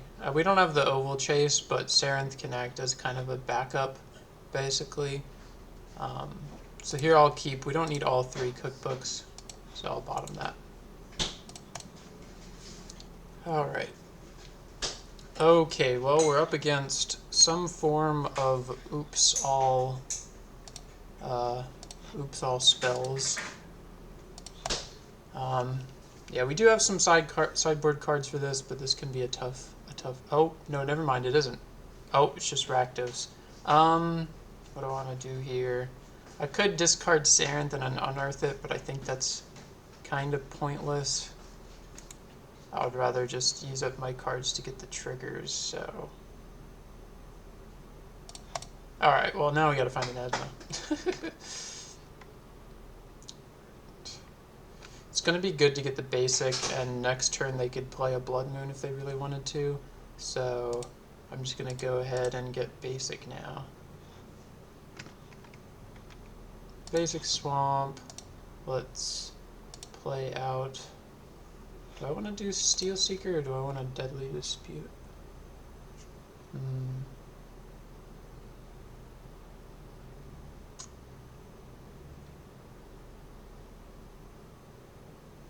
It's tough.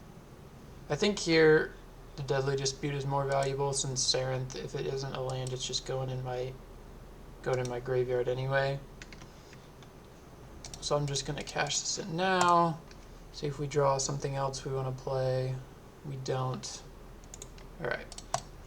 Next turn, if we hit a land, we can One Ring, which will be really good, but they have to not have any Thoughtseize effects, which I think is probably unlikely. Right now they've got lands and Deadly Dispute for the Dauthi Voidwalker, so nothing super impactful. Alright, land. Alright, Gilded Goose. I could cast Manufacture, hold up Cookbook activation, or I can cast Sarenth Steel Seeker and try to hit lands.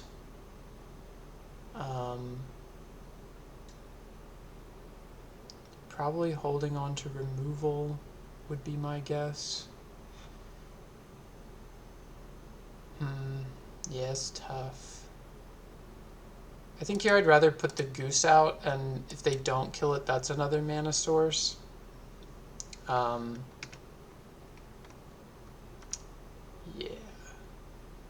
Honestly, that could be fine. I could play the other Cookbook, but then I couldn't use it to trigger Sarenth Steel Seeker. But it could also get Thoughtseize next turn.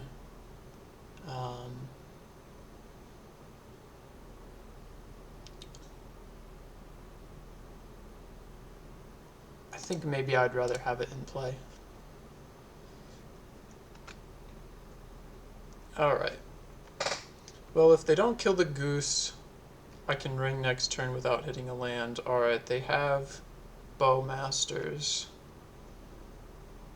If I just ping me, yep.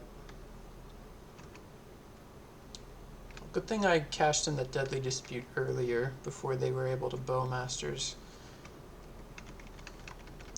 Alright. Everybody attacks, block, Bowmasters, take 4, go to 11. You got another Bowmasters. Yeah, that's okay. I could have played around that and just, you know, not taken the extra damage, but... Alright, ring. I mean, land. Okay, dang. Oof, and now that's a terrible draw. Yeesh. So here I think I just gotta go Steel Seeker. And with them holding possible removal up, I should probably just wait to discard something, but I really need to hit a land this turn. I think I just gotta go for it now. I really don't want this Deadly Dispute, so let's just get rid of that. And next is gonna be the Unearth. Alright, they let it happen. Oof. Yeah, I can't bin that. I'm gonna need the Asmo to take probably the Dothy Voidwalker off the board. That's okay. I gotta leave that though. Alright, I'm taking 5, 6. Probably taking 6 next turn, going to 4. If they have a bolt, they can pressure me pretty heavily. Thoughtseize. Dang, they're definitely going to take the ring. I would imagine they would take the ring. I guess they know it's not a land on top, so I can't cast the ring next turn, but I suppose I could see them taking Manufacture. Okay, I think the ring is the right take. Plus now they can cast it if they want off the Dothy, so that's pretty strong. Terminate. Yep. I mean, I've got them down to 2 cards. I think it's a mistake if they don't. Oh, okay. Oh wait, am I just dead? Oh no, it's 7. Go to 3. Alright, so I can get Asmo into play here.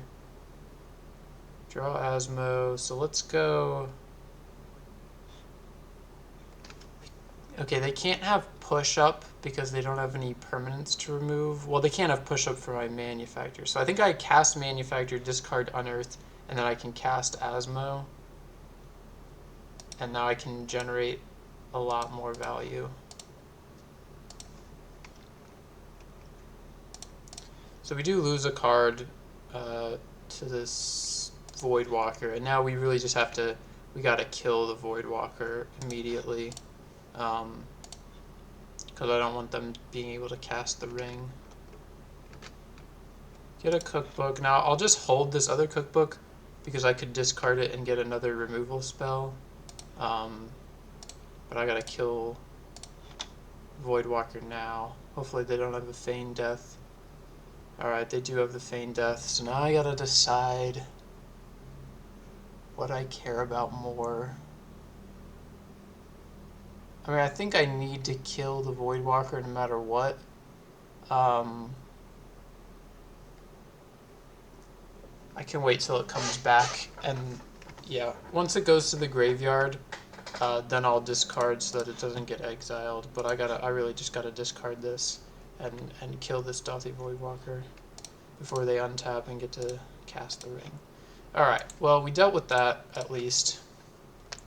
We're on thin ice here though. 2 cards. All they need is a bolt, obviously, this turn. If they drew another Bowmasters, we're in trouble. Okay, no attacks. That's really good news for me. Alright. Alright, we got a bit of an engine going. I can't draw cards, but I can generate some amount of value. Do I want to play this here? Probably not. It's probably better to just have the card to discard.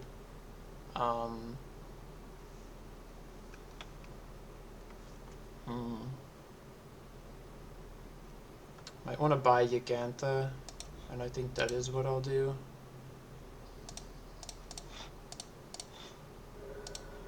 To have 2 cards to discard.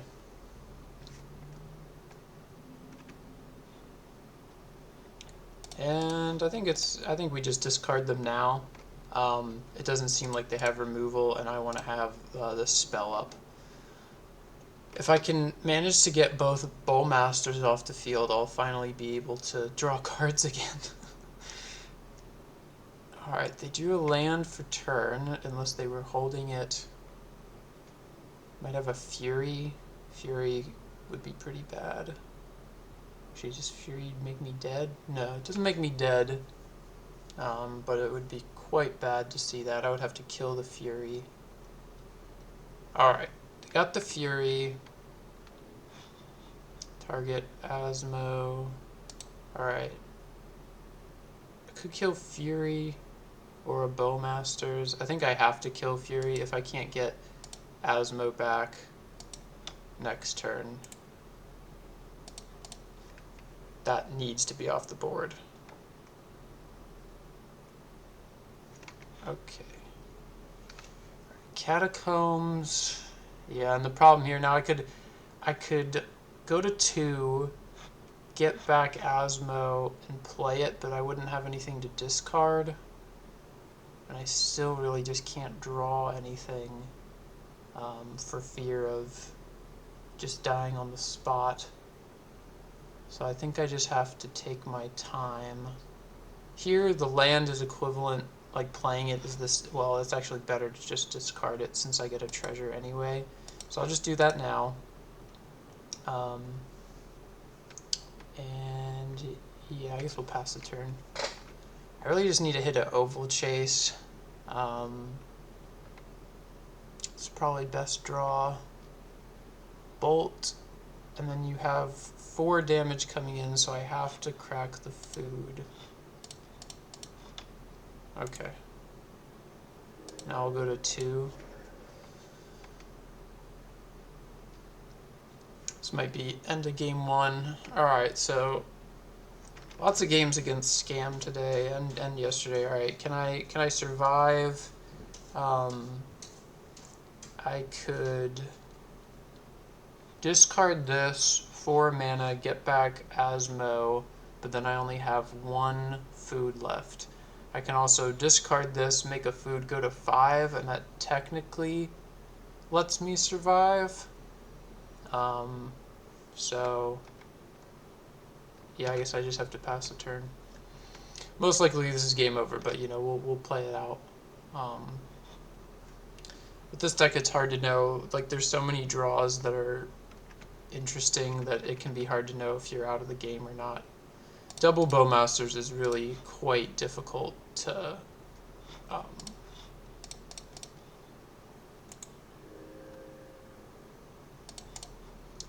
get around.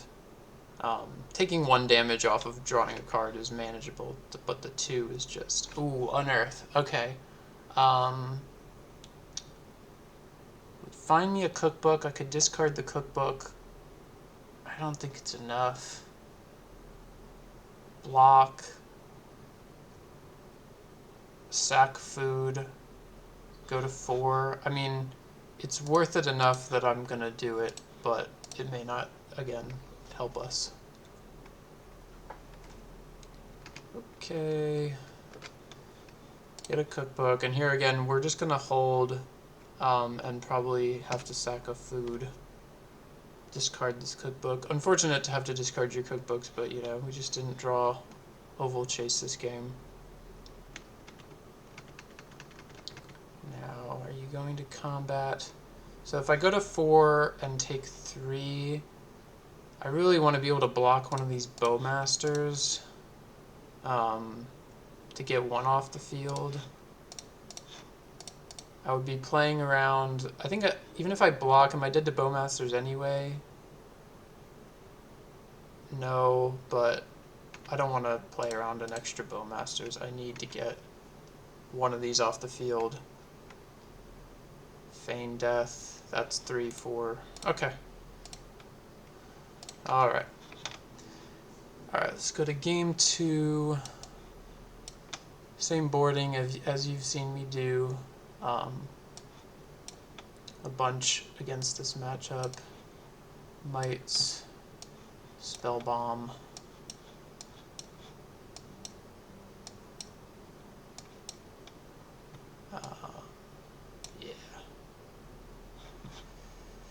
Yeah, definitely, you know, really unfortunate. The Deadly Disputes have been really good in this deck for a while. and Manufacture sacking the clues, but Bowmaster is definitely a good card for them in this matchup, hampering me being able to, scrape my way back into things by drawing extra cards. If they don't have the Bowmasters and they have some other threat here, that's a completely different game.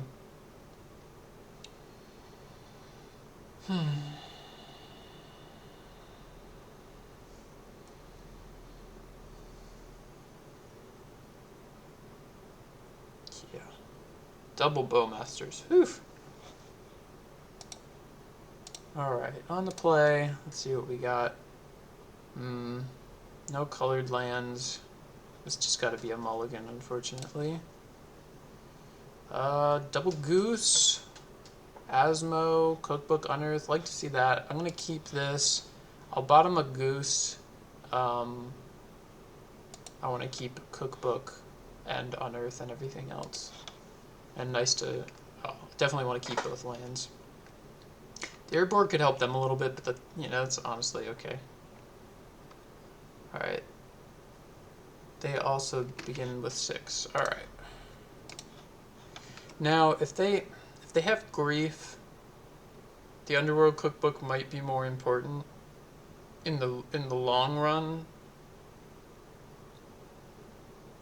So I think here we're going to lead on Cookbook, even though we're probably not going to activate it here, just in case they have Grief hand. Okay, seems like they don't. They might be holding up removal here. I'd rather not put, throw my Asmo right into removal. Although I guess I have the Unearth.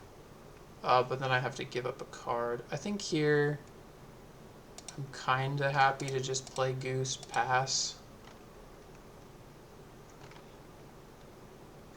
Even if they have a Thoughtseize and not like a Grief Feign Death, they can't cut me off of Asmo. So I think this is okay. Alright, looks like they're getting rid of the Goose. Alright, Goose down.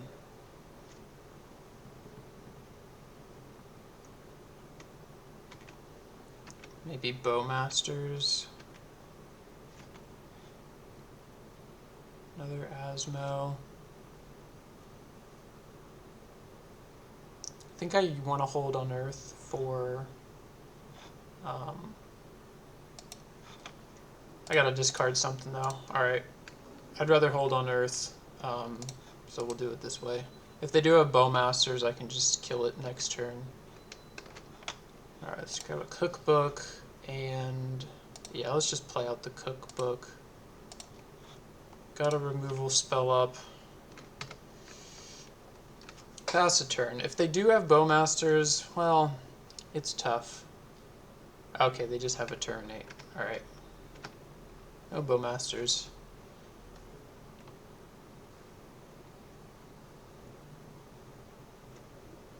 Definitely have to be careful around Hidetsugu. Okay. Pyromancer. What do they discard? Feign Death, Polluted Delta. Okay.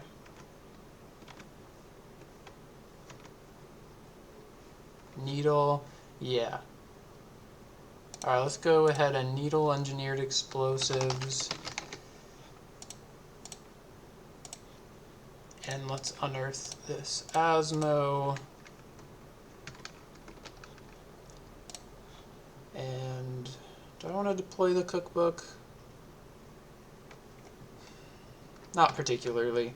I am, I'm safe from Engineered Explosives, but not from Hidetsugu, so I'd rather, I'm not generating any value right now. Okay, Voidwalker. This tells me they probably have a Feign Death. Since they're putting this into the removal spell, so I'm just going to untap. Saga, that's a good draw. Alright, let's do Saga. Let's grab Yawgmoth. And pass a turn. Now, if they do have the Feign Death, I'd rather them do it on their turn. And I'm fine with taking 3 damage from this Dothy Voidwalker. I'm at a pretty healthy life total at the moment. And if I need to, I can discard these 2 resources to do a second removal spell, but just hoping for no Blood Moon, honestly. The Saga could probably carry me the rest of the way. Second Voidwalker. Okay.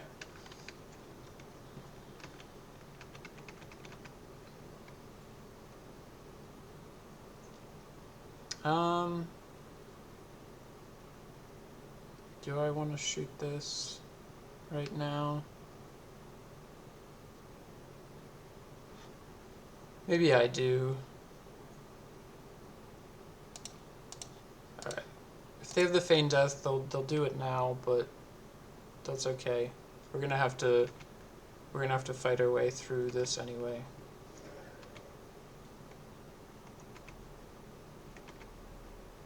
They don't seem to have removal for Asmo, though. That's a pretty good draw. Do I want to play that now?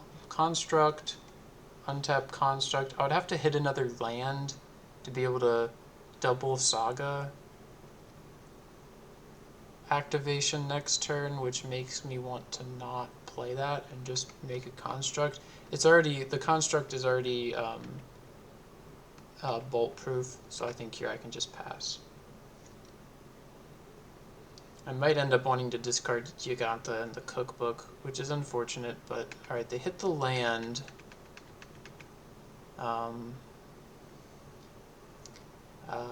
Yeah, 7 is a lot. So I think I do just kind of have to put some resources out there.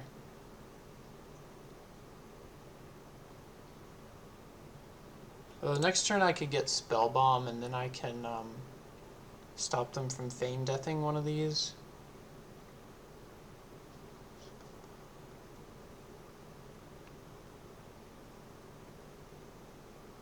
Okay, I think if they do just have more Feign Deaths in hand, I think I would rather be able to stop this Dauthi Voidwalker from coming back. Ratchet Bomb. Ouch. So they could just pop it now and kill Asmo and the token. So I do have to be careful. I'm still definitely making a construct token, but now I kind of got to force them to pop that Ratchet Bomb, which means I don't want to show them the second Saga before I do other stuff. So here, making the second construct seems kind of goofy.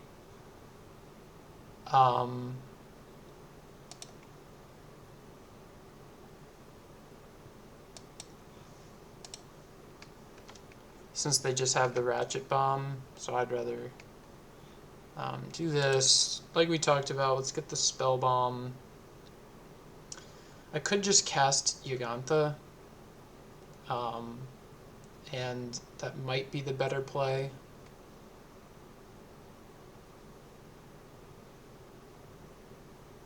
I think that's what I will do. They gotta handle this construct, and they're gonna have another stream coming next turn.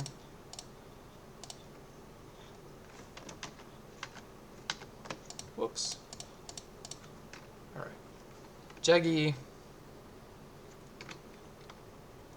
Combat.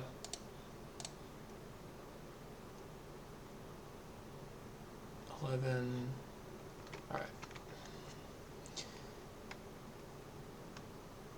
I mean, they could wait for the Ratchet Bomb to 1, but I think it makes more sense for them to pop it now. In which case I may discard the rest of my hand to kill one of these Voidwalkers.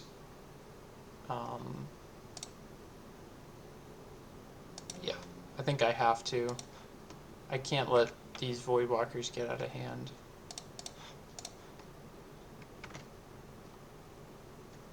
Get the one that's bigger.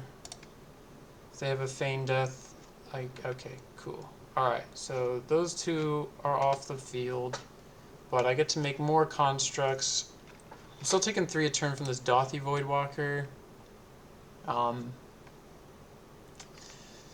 Yawgmoth's pretty strong here, doesn't get pushed, can't get Furied. Another Dauthi Voidwalker. Wow, they really just... The unblockability of this is really what's just gonna be the problem here. I might have to start cracking foods at some point. Ooh, bone shards. I don't have a card to discard though.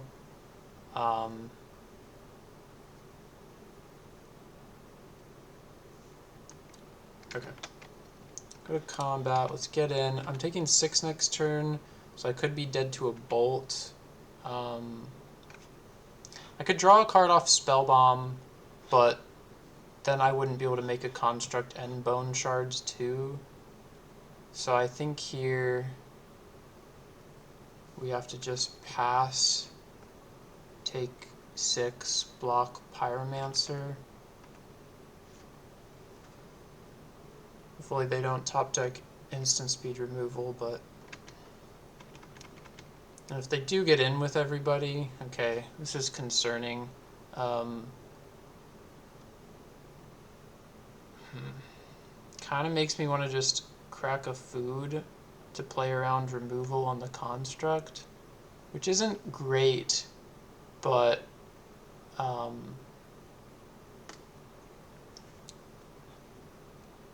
yeah. Let's see what I draw first. Oh, it's not put into a graveyard, so I don't get to draw. Weird. Because I think you don't get in with the Pyromancer if you don't have removal, so I think I just gotta play safe. Crack food.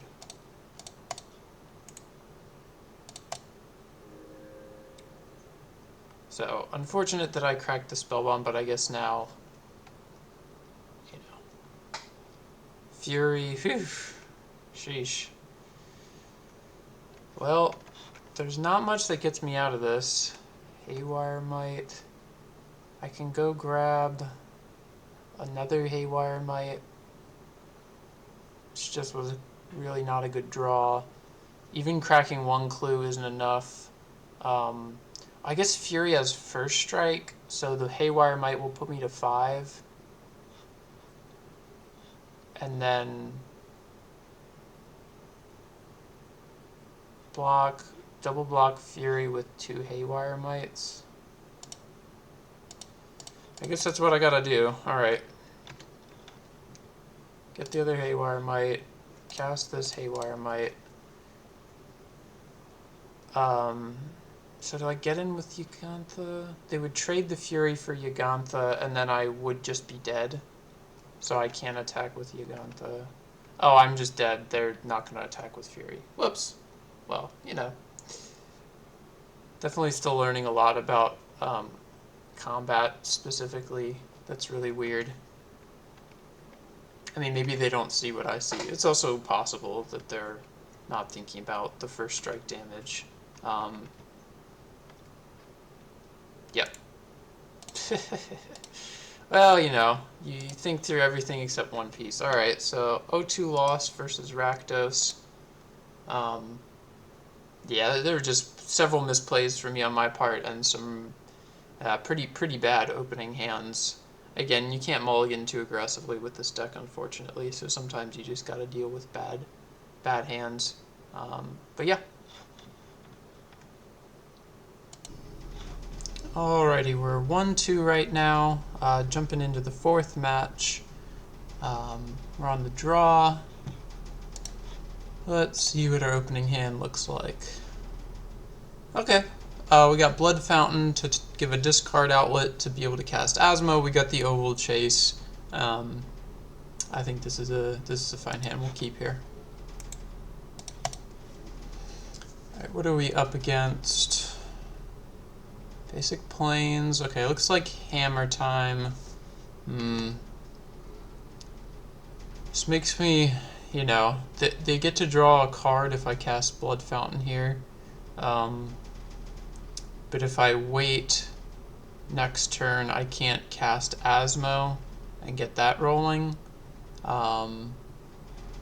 So I think here I don't really have anything else going for me, and I think I'm gonna need to cast Asmo next turn to get the ball rolling, so I think here I just kind of have to give them the card.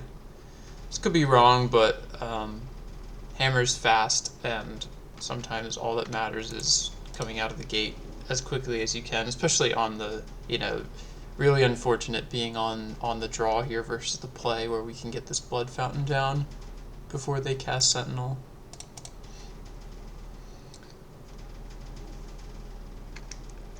Oh boy. Well, if they had had Hammer, I would think they just go Saga, Sigarda's Hammer, which makes me think that they don't have the Hammer.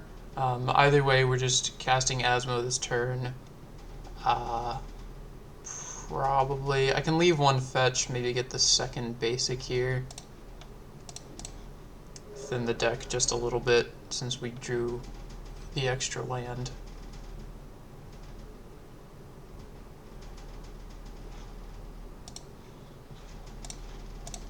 Spin Oval Chase so we can get the value out of that card next turn when we play the Underworld Cookbook that we're going to get off of this. Ooh, the Seiju is really good here. So if they aren't able to hammer this upcoming turn, we'll either be able to get rid of their Saga to stop them from getting a hammer, or we can just handle a hammer or Sigarda's Aid. Really depends on what happens on this turn. They might just be making a construct.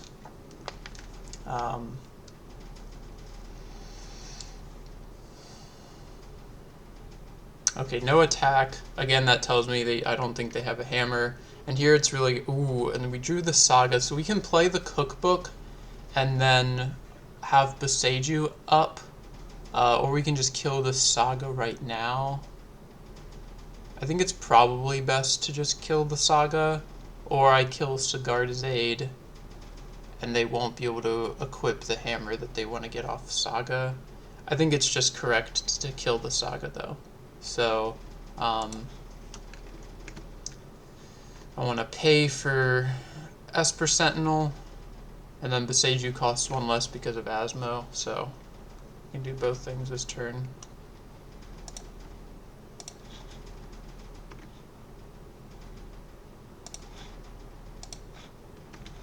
Okay, let's get Oval Chase back. Okay, they create the construct.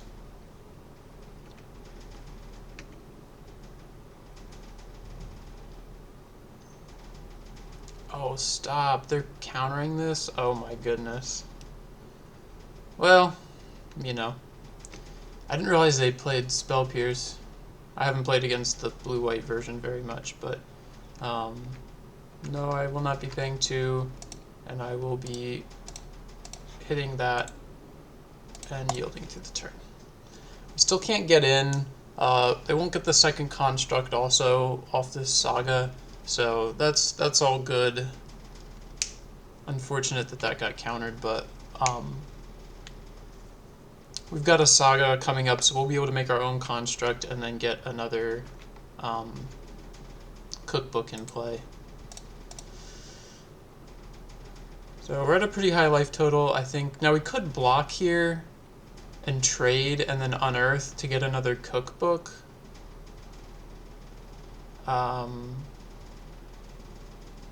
Honestly, I don't think they can have an instant speed artifact creation, so although they could hold up a counter spell.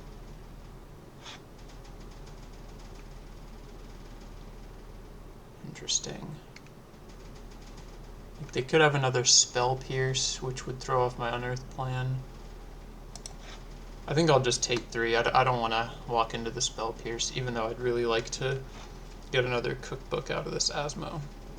Alright, back up Sigarda's Aid.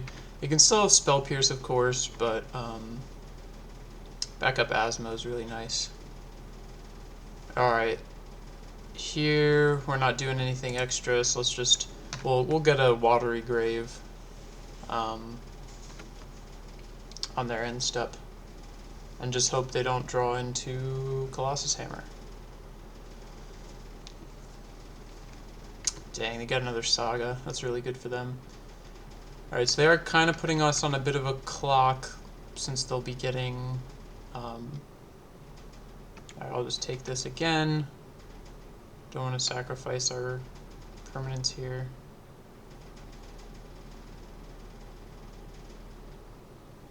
unless they have the hammer, then I'm taking with 14. No, okay. Looks like they don't. Alright, let's go to 12.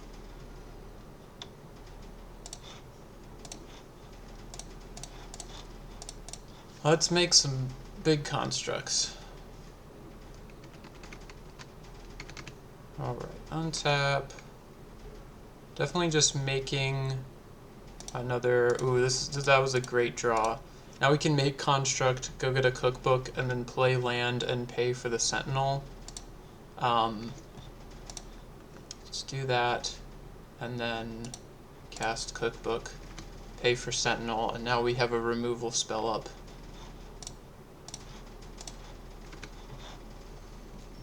So let's just do that now.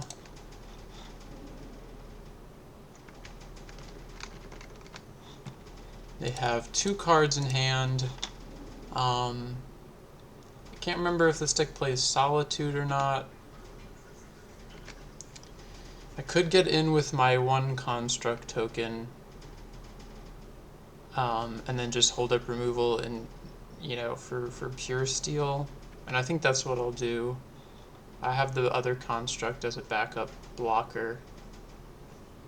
So, yeah, let's start pressuring them. Try to get a read on what else they might have in their hand.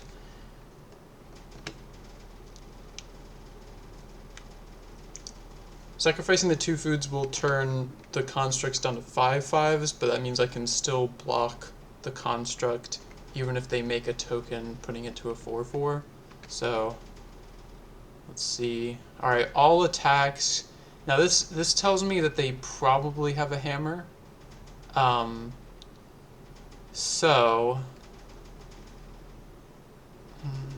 that probably means I want to force them to hammer. Well, I can just remove whatever creature they try to put the hammer on. So I'm most worried about Pure Steel Paladin, but I don't want Asmo to die. So let's go block here, and see what they do.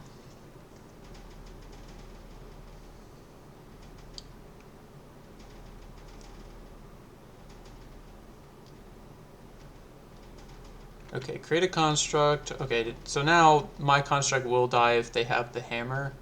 But I want to see what they're trying to equip to, because I gotta shoot that down first. Alright, what's the first equip?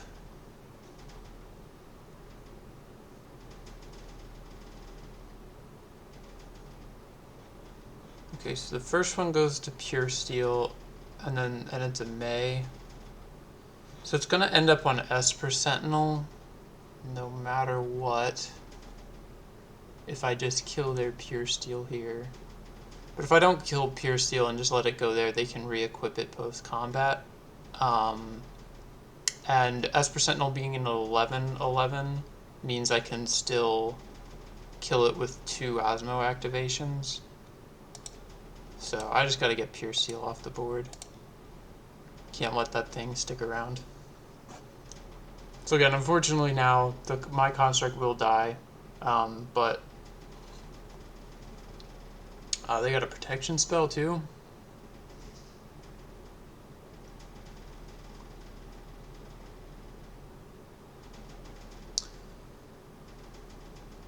Because I am going to be taking 11 here from the Sentinel.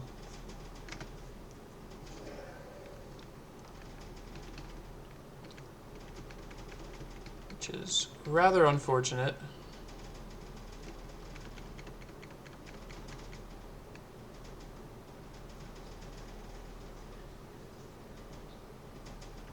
Alright, go to 1.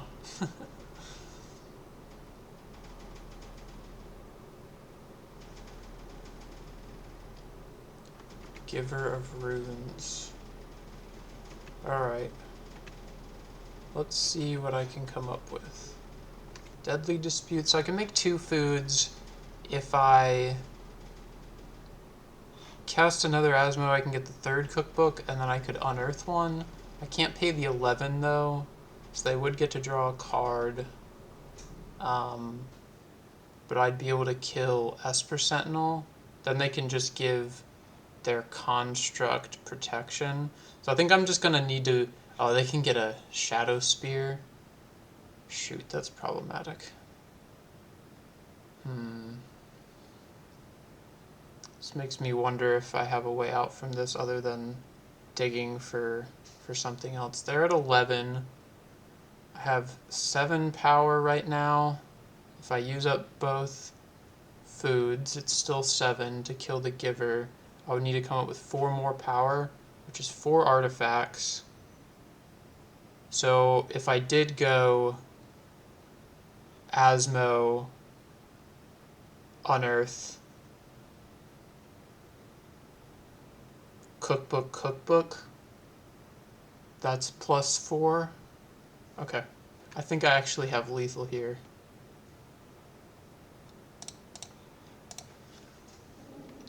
As long as they don't have some kind of free interaction, but I think not. Whew, it's hard to count lethal when it's this kind of up and down artifact math. Oh no, we're already down a cookbook because it's in the graveyard, so my math is wrong. Shoot. Dang. Deadly Dispute isn't +1 because I have to sack something.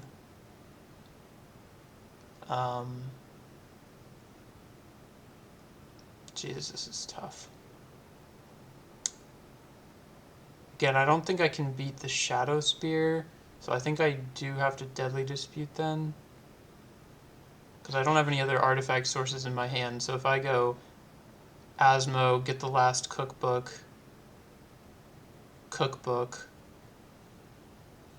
discard, that'll bring this back to a 6/6, and that's 9 power. Yeah, okay, I'm gonna have to Deadly Dispute. Least important here right now is gotta be the Blood Fountain. So let's do this. We're not paying for this no matter what we do this turn.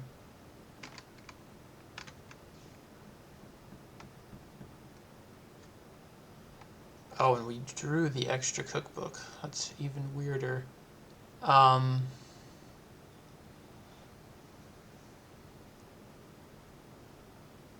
Still cast cookbook, discard.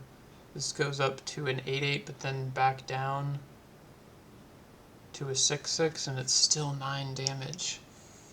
I guess if I make the biggest construct possible, can I make something big enough that could block and still kill? It would be an 8/8. No, I would need to be able to crack a food and have a removal spell up. And this isn't a land. Sheesh. This is tough. Yeah, I can't present lethal. I think this is just... Alright, well, in that case, we'll have to see if we can hit a manufactor plus land, I guess, off of this. But I don't think that's really viable at all.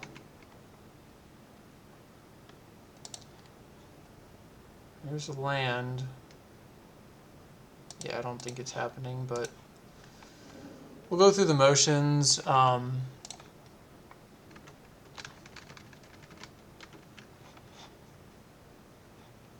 Steel Seeker, and again, I just put this to a 5/5 kill there, and then I got 5, 8, 9, 10. I only have 10 blocking, so we're dead.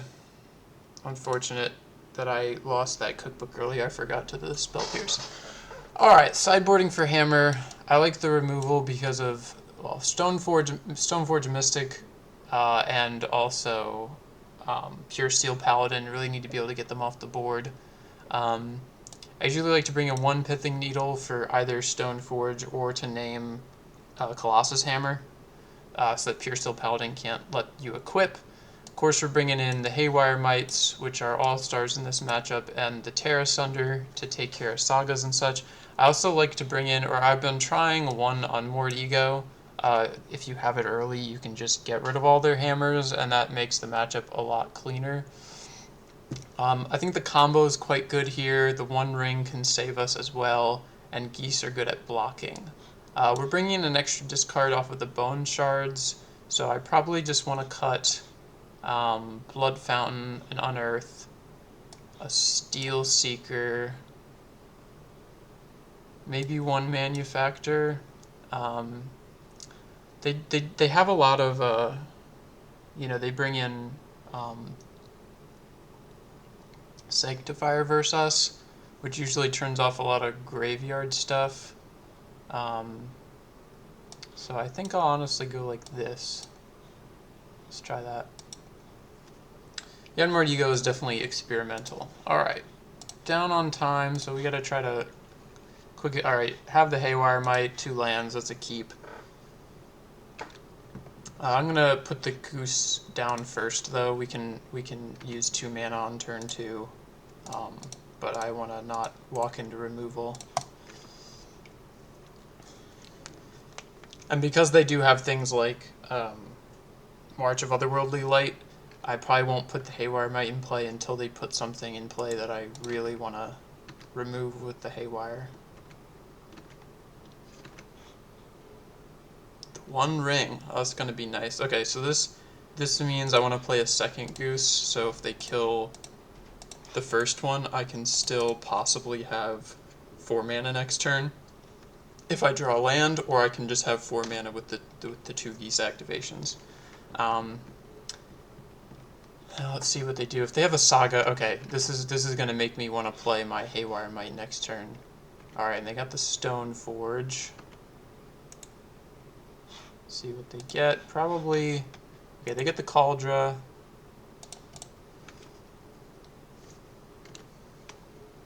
Steel Seeker. I would love to have been able to Haywire Might the Saga this turn, but we may have to deal with, we don't have removal. I can't cast the Asmo, so we don't have removal for Stone Forge. Definitely cast the One Ring and just let the Kaldra, like Kaldra wouldn't be able to hit for a turn. And maybe this is what we should do, because I want to start getting this card draw immediately, and now we can play around Pierce, and we can Haywire Might the Kaldra next turn.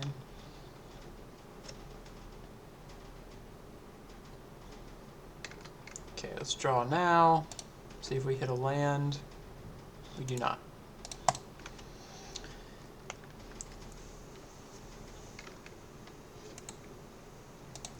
You know, because now that their Kaldra can't hit, they may choose to do something else this turn and give us a little more information on what we want to hit with our Haywire Might. Alright, Seachrome Coast. I'd imagine they may just make a Construct then. Interesting not getting in with the Stoneforge Mystic. Alright, hit an Oval Chase. Let's draw first, see what we get.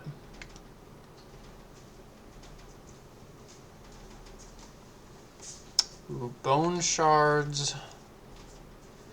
Now they do have the Mystic activation up anyway, but I might want to Bone Shards it, because then we'll be able to cast Asmo and start getting value with this Oval Chase that we have, and we'll still have mana for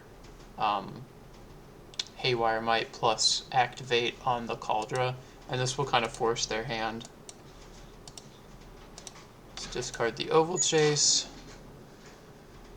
because this will force them to get the Kaldra now, and then we can just we can use the food that we make off the cookbook with the Asmo. Now, if they leave up the blue, I'm going to suspect that they have a Spell Pierce, and I may just cast the Haywire Might instead of going the Asmo route, which could be kind of bad, but definitely thinking about it.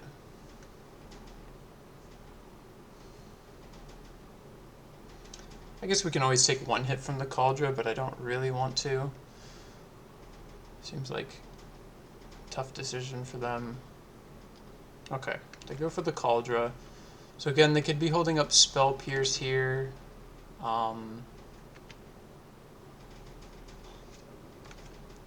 So, because I don't have any other discard outlets though, it really wants me to just not play around the Pierce. Although losing the cookbook could be quite bad.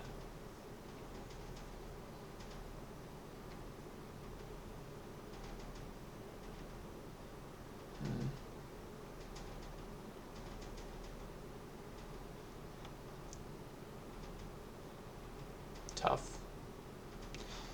We do have the one ring to recoup card disadvantage, so I think I'd rather...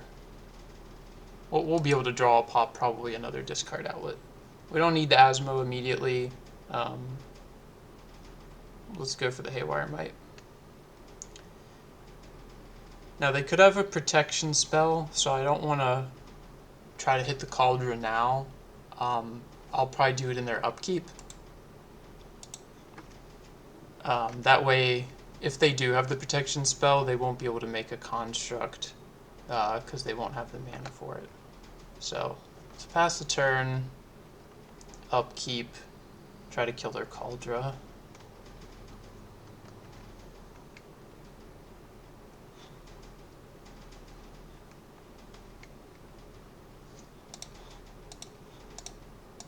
Alright. Do you have the protection spell?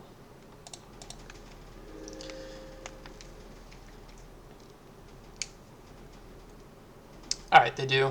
Again, you know, we'll still get hit by the Cauldron, but we cut them off of a construct here. You know, that's why you don't do it on your turn. So, not the worst case scenario, but we are going to get hit by Cauldron once. Hopefully we can draw into another Haywire Might or an Unearth. Okay. It's funny the land's getting hexproof. Ooh, they're gonna needle the one ring.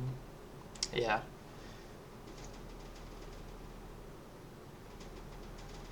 You know, and here, you know, I could have tried to get rid of the Saga, but either way they had protection for everything, unfortunately.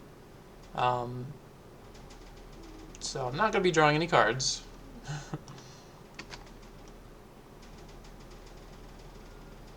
Which means I'm going to need to find something, especially with this ring ticking away at my life total too. Yeah. Now I could go Sarenth. Oh, I can't Sarenth plus Goose. Okay, I'm just going to deploy a Manufactor and hope it survives. I can take another hit from Cauldron, and then hopefully we can just generate a lot of value with these Manufactors. And if we hit a land next turn, we can go second Manufactor Goose, make 3 of each, Food Clue Treasure, and that would be pretty great.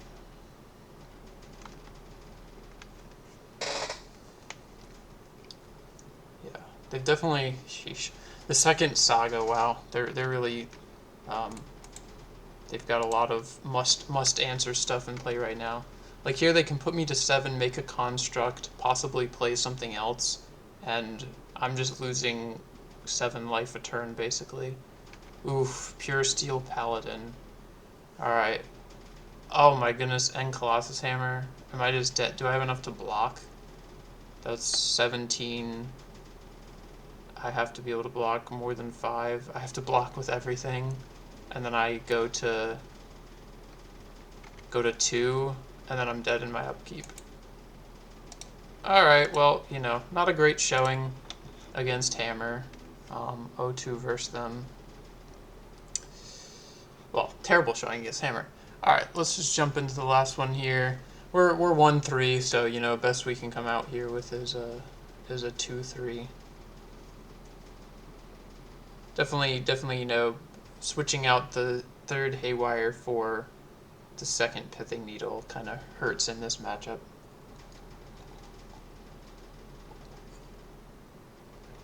So, you know, experimental. Yeah, Hammer, like, Haywire Mites are really great, but wow, does Hammer just put so many artifacts and enchantments in play that you just have to answer.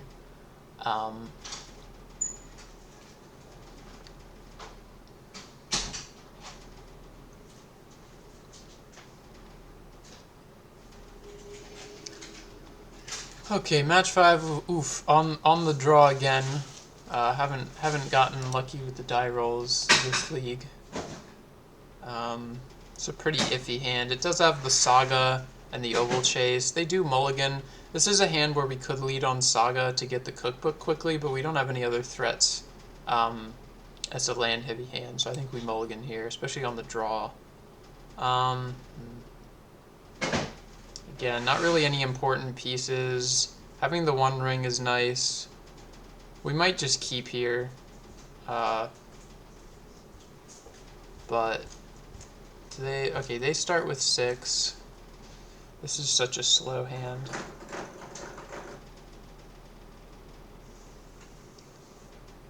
I think I'm just gonna keep, yeah, bottom the other blooming marsh, keep all access to colors plus basic. So hopefully they just aren't playing a super fast deck, but alright, looks like we're up against Yawgmoth. Let's get our watery grave down, not lose any life. I mean, I'm glad they're not starting on a mana dork here to get the turn 2 grist. They're playing white. Oh, weird. Is this 4 color? 4 color Yawgmoth. To me, this means that they're playing the Samwise, but I don't know what the red's for. Ooh, Saga.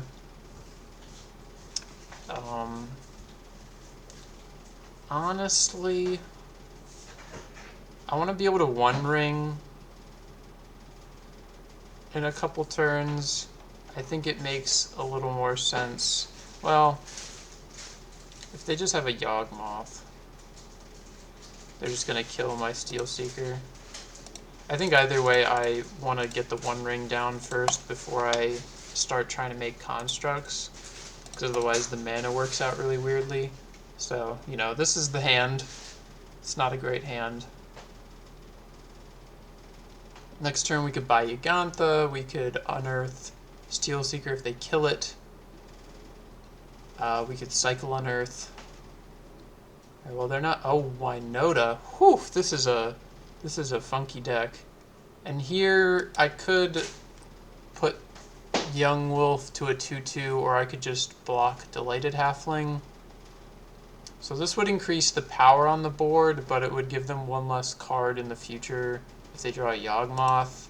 I think I'd rather just do it this way for now. The Seiju.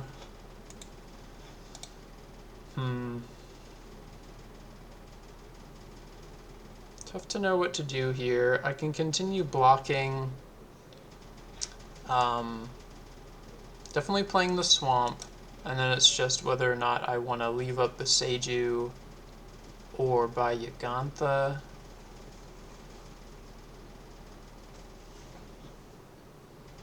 They can still just kill Sarenth Steel Seeker if they want.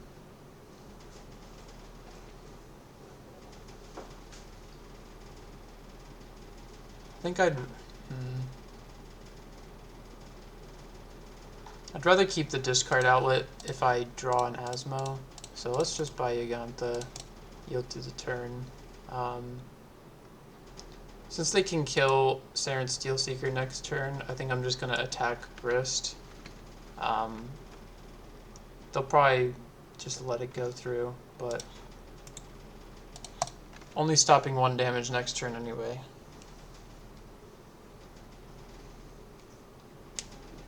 Patra. Alright. They don't have Yawgmoth yet, which means I think they don't have it in hand. Alright, they're going to deal with Sarenth Steel Seeker, and I'm going to take... Interesting. Probably should have done this after, you know, post-combat, but I'm not going to complain about 1 less damage coming out of them. Alright, pretty easy ring here.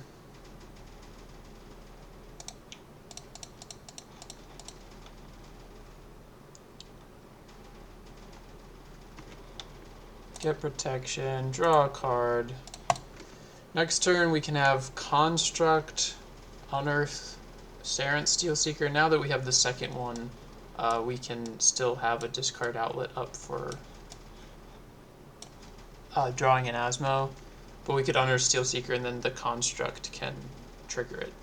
But, you know, all this is, we'll have to make our decisions after we draw cards with the One Ring. Alright, Prosperous Innkeeper. Let's just yield through this turn.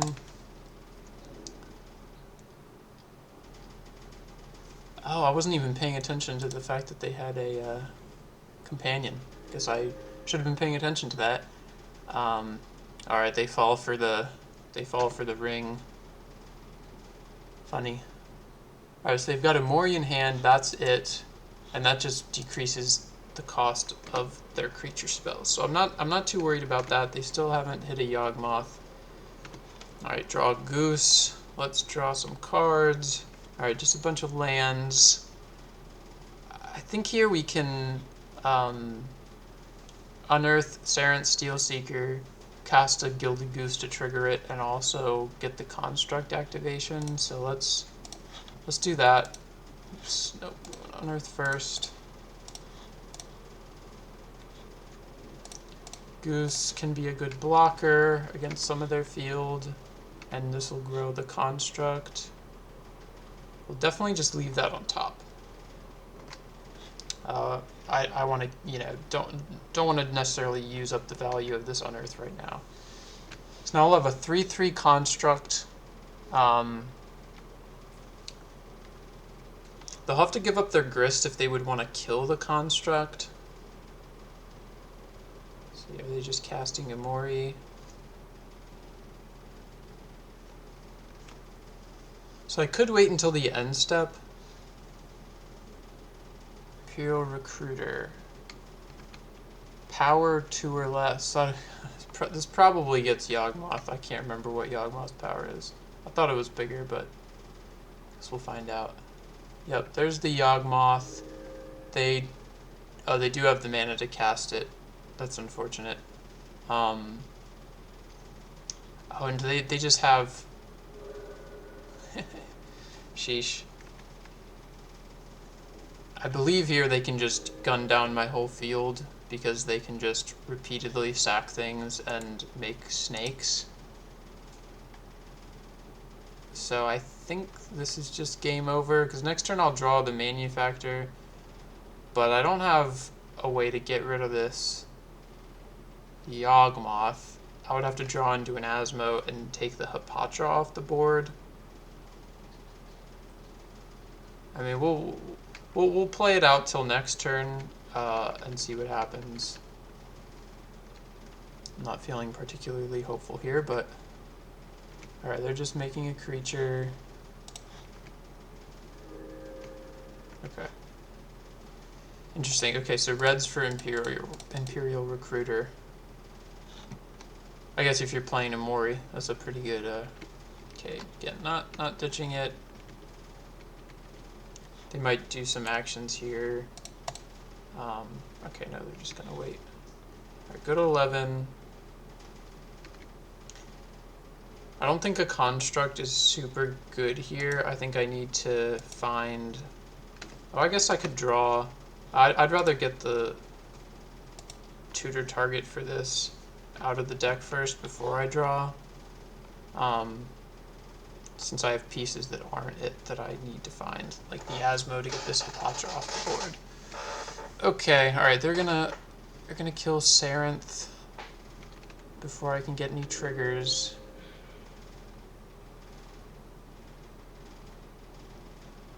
Yawgmoth is such a strong card. Well, we do have the second needle in the board for Yawgmoth. I wonder if they just think I might have a main deck needle.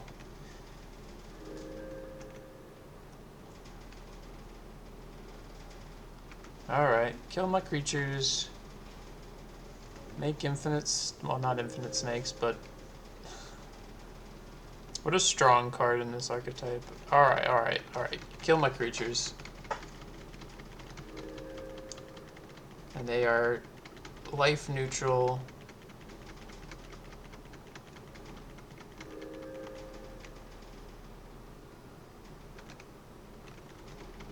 Okay. Can I continue?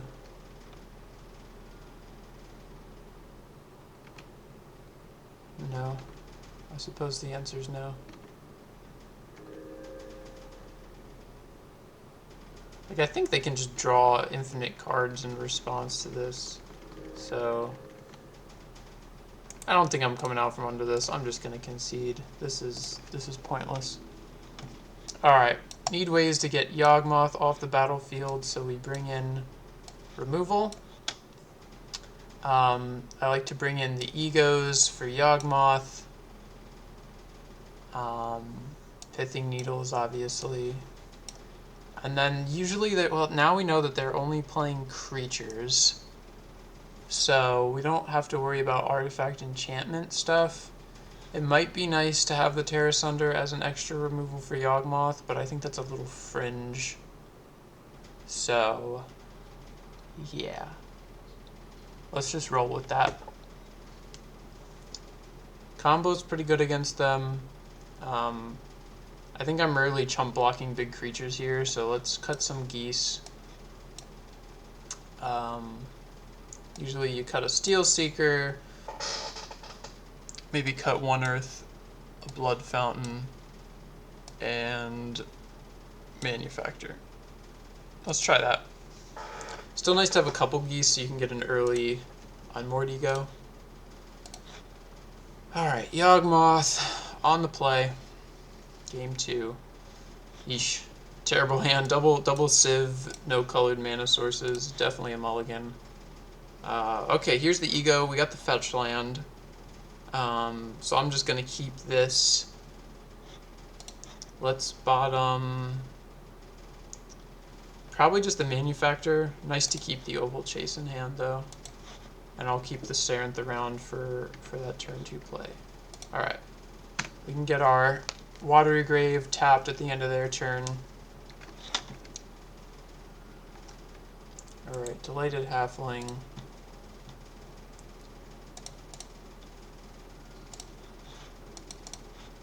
Alright. Let's go Steel Seeker.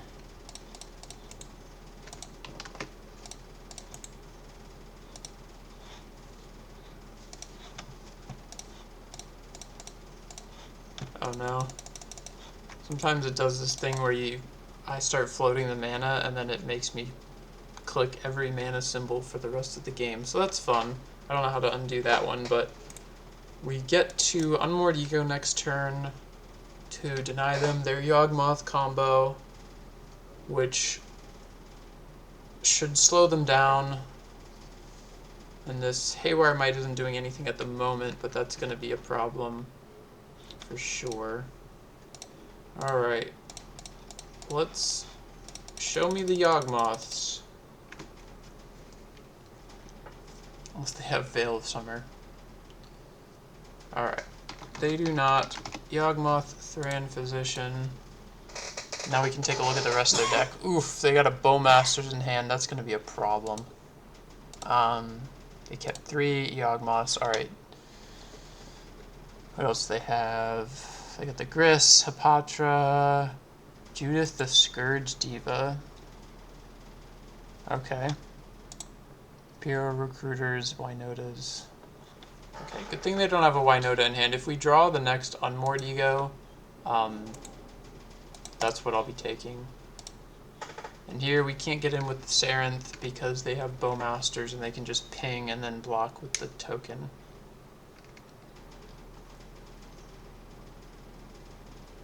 Alright, there's the Bowmasters.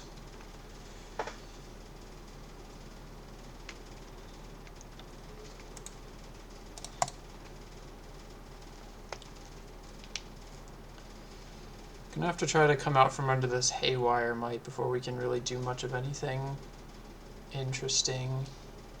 If we draw a land, we could just play Oval Chase, but how would they play? They played Verdant. 3 cards, 1 unknown. Zulaport Cutthroat's only for creatures you control. That's good for us. Okay, there's the Cutthroat. There's the Wolf. Alright, Blood Crypt, 1 unknown. Alright, not getting in with anything. That's good. We don't have anything to dispute yet. I don't know if the Haywire Might would kill the Time Sieve, but maybe we just want to trigger on the Sarenth, and then we'll be able to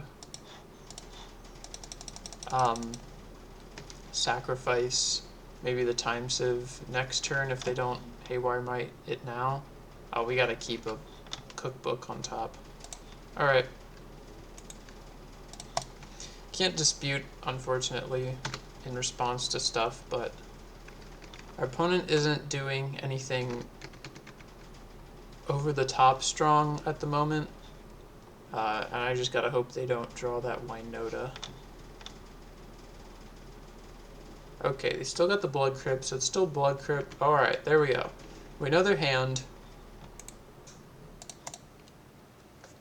We're drawing a cookbook next turn. Alright, I can block Delighted Halfling, take 1. I suppose this walks into a second Bowmaster's. Oh no, it doesn't, never mind. I know their hand. Weird to not buy Amori that turn and not attack with the Halfling. It's kind of strange. I don't really want to walk this cookbook into the Haywire Might activation. We could just play Oval Chase. I think here I'm just going to dispute. Sack the Time Sieve. It's not doing anything for us right now. Get some cards. Ow. Me forgetting about Bowmasters Part 20. Yeah. Well, this just means I want to dispute again. I know it'll trigger Bowmasters, but we'll get another Steel Seeker trigger at least, and we gotta find something. Dang, no lands. Alright. Steel Seeker dead. Land to hand. Another land to hand. I could play the Steel Seeker out, and I probably will just do that.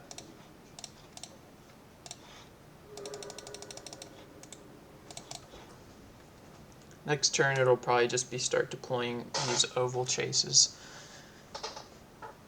If they continue to not draw much of anything important, we'll probably be okay. Alright, they shock it in. They gotta have something to do with all this mana then.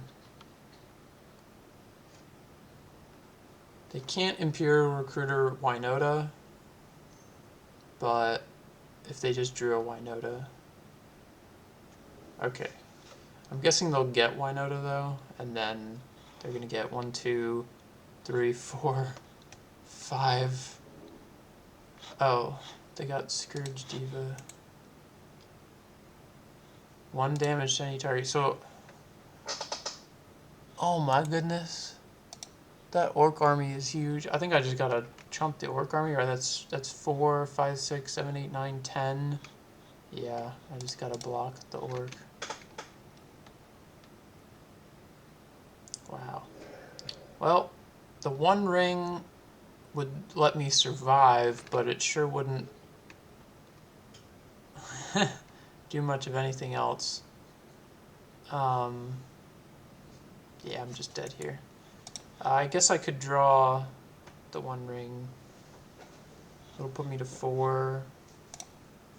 And I go to 2.